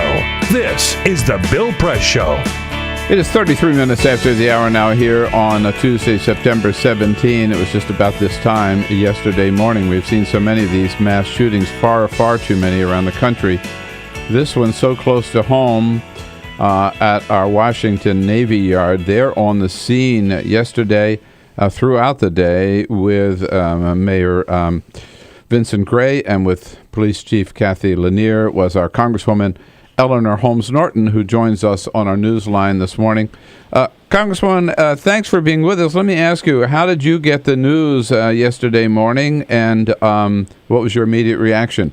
Well, I'd been in, actually, I'd been in an early morning meeting and came out, and staff told me, and I have to tell you, this was very close. This was in Capitol Hill neighborhood, the neighborhood where you and I live, in the neighborhood where the Congress lives. Right.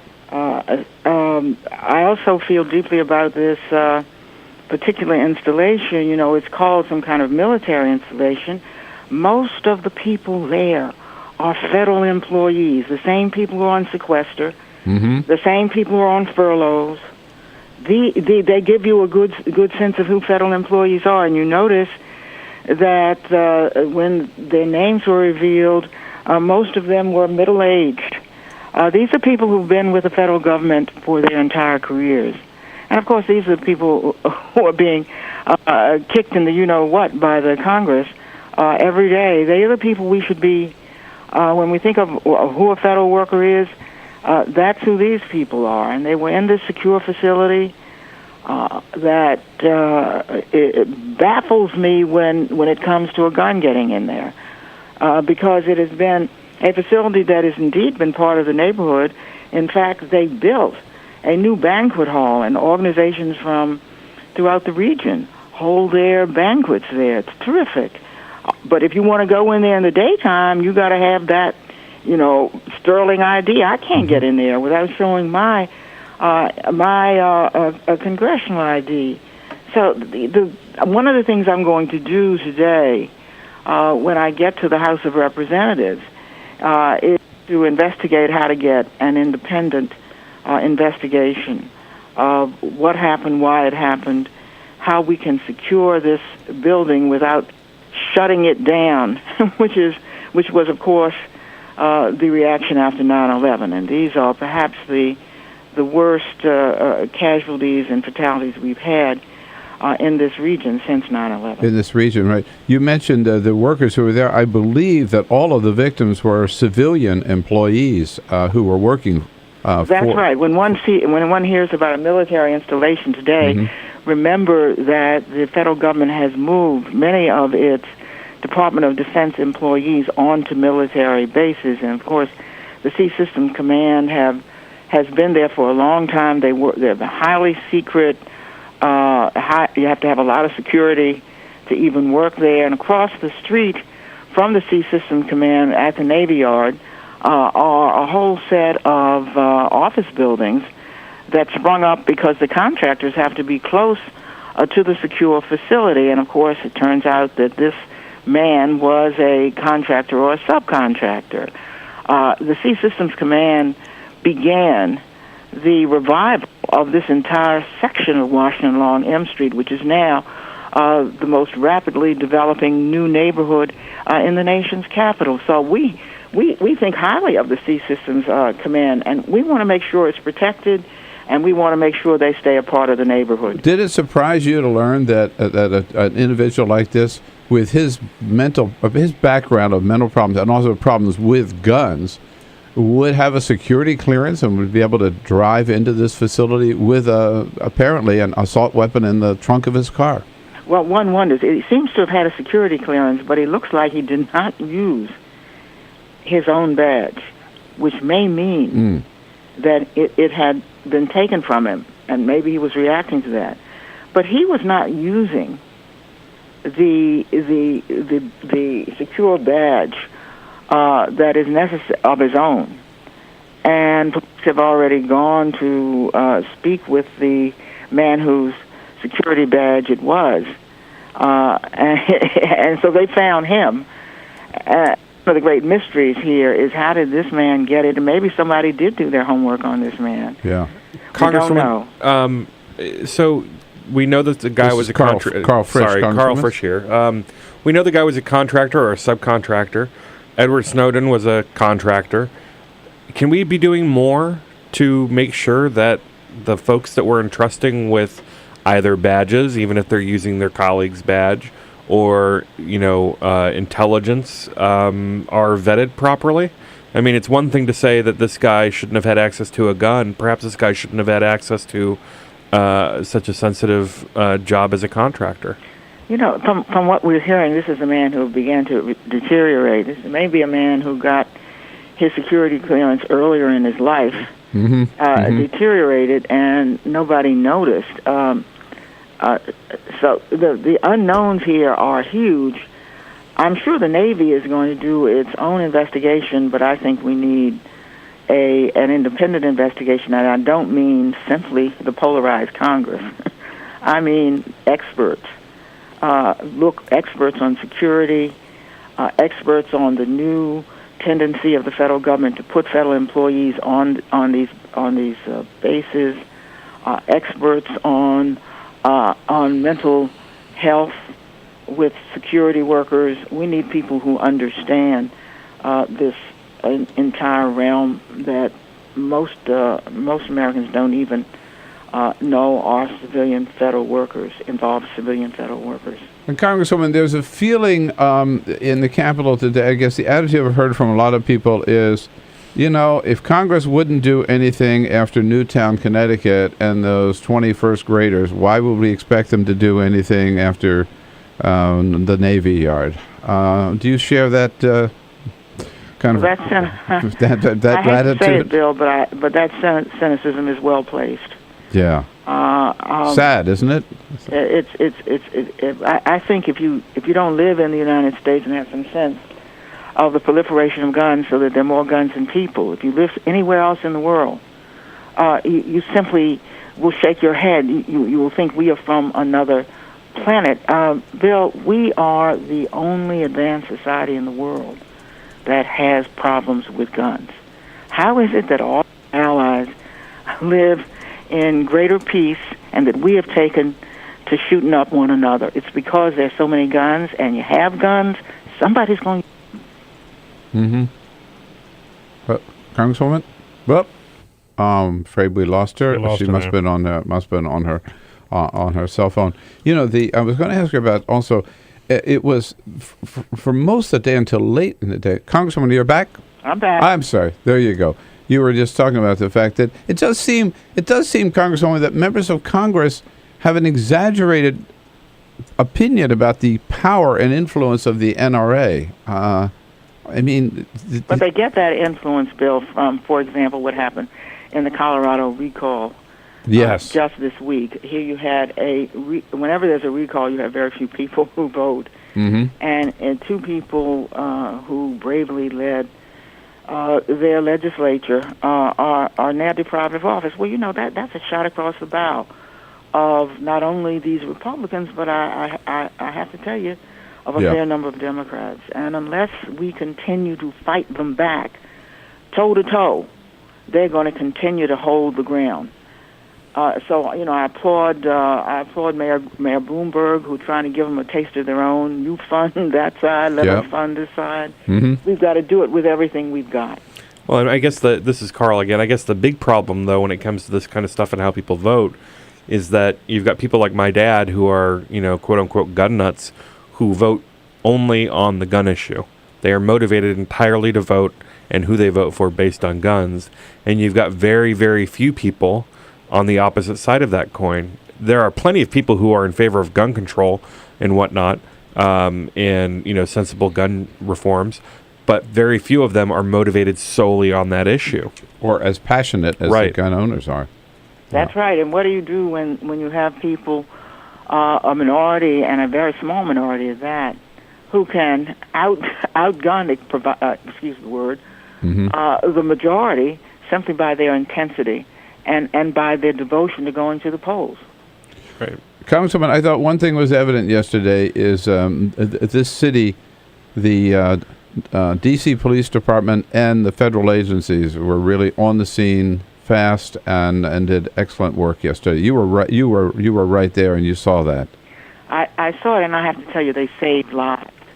The police officer who was shot, he was shot saving the lives of many, many federal employees. And I think you also saw the really quite extraordinary cooperation that exists between a big city police force, the Metropolitan Police Department, as we call them, and the federal police, especially the Park Police. The Capitol Police were very frustrated because they weren't allowed to go, even though they have all of the specialists of the other police forces, because the sergeant at arms kept them in the Capitol. Yeah. But you did see both the region and the federal police acting as one.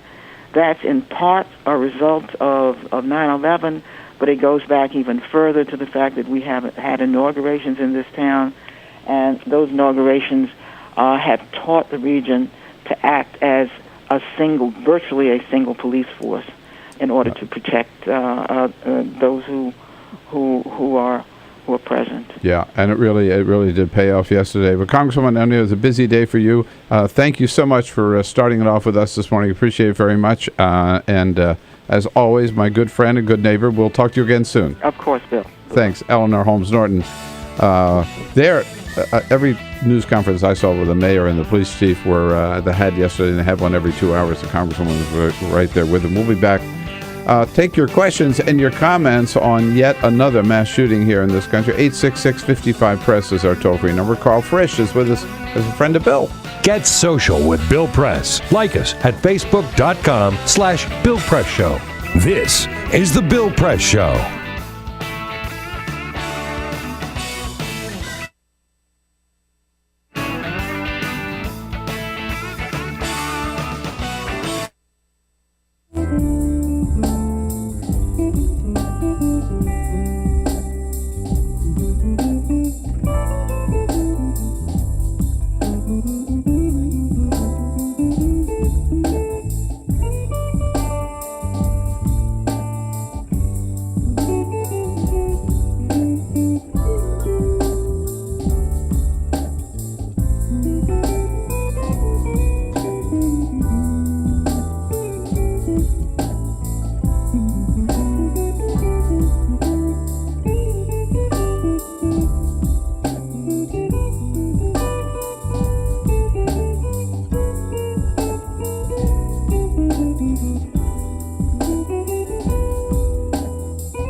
is the Bill Press Show.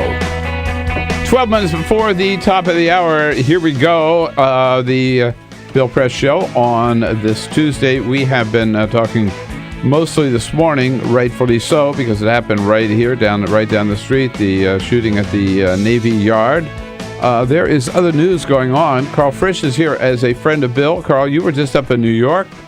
It happened officially yesterday. Bill Thompson, who came in second in the Democratic primary, conceded yesterday to Bill de Blasio. Not going to future mayor of New York. Not going to contest it. Bill de Blasio definitely the Democratic nominee.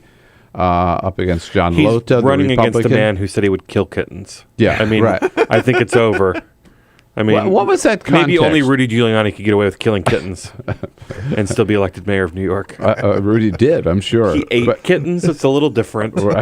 What was the context in which he said he would kill So there were kittens? these two kittens, and they were on playing around the on the tracks. tracks. That's right. And yes. of all of the major candidates for mayor, and I use major lightly when I talk about the two Republicans that were running, only Lota, the Republican nominee, said that he would let them die. It was a mistake to shut down the the subway, train. which I thought was the best feel-good story we've seen in a long time, that they actually shut down the subway system to rescue these two kittens. Let me tell you how much of a chance this guy doesn't have of winning. John Lota? Yeah, everybody knows that Anthony Weiner came in 5th place out of 5 major candidates on the Democratic side. He got more votes than the 2 Republican candidates combined. Get out. Yeah. No, So, really? yeah. Okay. And tell us about Bill de Blasio. I mean, he's been on the show a couple of times. I like him. I mean, I like him. I was a big Quinn backer, but he is a strong progressive. His campaign boiled down to his big promise is that he's going to bring early childhood education to everybody citywide by increasing taxes on the extremely wealthy in New York. Whoever the next mayor is going to have to deal with getting a hospital reestablished on the west side, and probably most importantly, at least according to polling, the housing issue. You shouldn't have to be a millionaire to live in any of the boroughs in New York, and that's something that's becoming increasingly difficult. But it looks like de Blasio will be the next mayor of New York. He's basically mayor. Absent some huge scandal, right? Right. And Michael Bloomberg says he's going to, he doesn't like any of them, and he's not going to endorse, which is probably a good thing. I mean, what is Bloomberg's choice? He has already played the race card against de Blasio, and he can't endorse Lota. Lota, the only thing he's got... Lota called him an idiot. He's got Rudy Giuliani's speech impediment. He wants to kill kittens. He called the cops that work the Port Authority mall cops. Rent-a-cops. This is a guy who's going nowhere quick. Yeah. On another political issue, it was announced this morning that Bill Daley, brother of the former mayor, he himself former Commerce Secretary for the United States and former Chief of Staff for Barack Obama, was going to run for governor of Illinois, dropping out. Not going to run. Maybe he looked at the fact that the incumbent Democratic governor is running for re-election and said, I'll take a pass. It could be any number of reasons. I don't think that Governor Quinn has done all that bad of a job. He doesn't have any scandals around him in terms of corruption, which is refreshing for the governor of Illinois. Not the most exciting governor, but he's but he's not in jail. He's boring. I mean, isn't it something like 3 of the last 5 governors of Illinois are either in jail or have served time? Now, Republican or Democrat. Yeah, right. One person who looks like he's going to be a future governor, and not boring, Terry McAuliffe, Virginia. I mean, he's locking it down. Yeah, it's fantastic news. As a gay guy living in 2013, I cannot tell you how happy I am that Ken Cuccinelli will not be anywhere near the governor's office. He's terrifying. Okay, on social policy. Gay people have been saying for a long time that these right-wing evangelical conservatives, they're not just coming after my bedroom, they're coming after yours too. Right. So not only does he want gay people to be thrown in jail for having sex, he wants straight people to be thrown in jail, and he doesn't want you to have contraception. So I can't think of a better guy to turn out and force to lose. This is a real test of how far can the Republican Party ever go so far to the right that they just lose their shirt. This is one of them. This is one of them. Yeah. I mean, history. Democrats hold the White House, Republicans win this governorship, and vice versa. That's not going to be the case anymore. Really, really quick thing I just saw on Twitter. Christine Quinn is going to announce her endorsement for Bill de Blasio later on today at 11:30. So all right. just to follow up on something there we were you talking go. about. Got it here first. Karl Frisch, thank you so much for coming in. All right, I'll be back with a quick parting shot. This is the Bill Press Show.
The Parting Shot with Bill Press.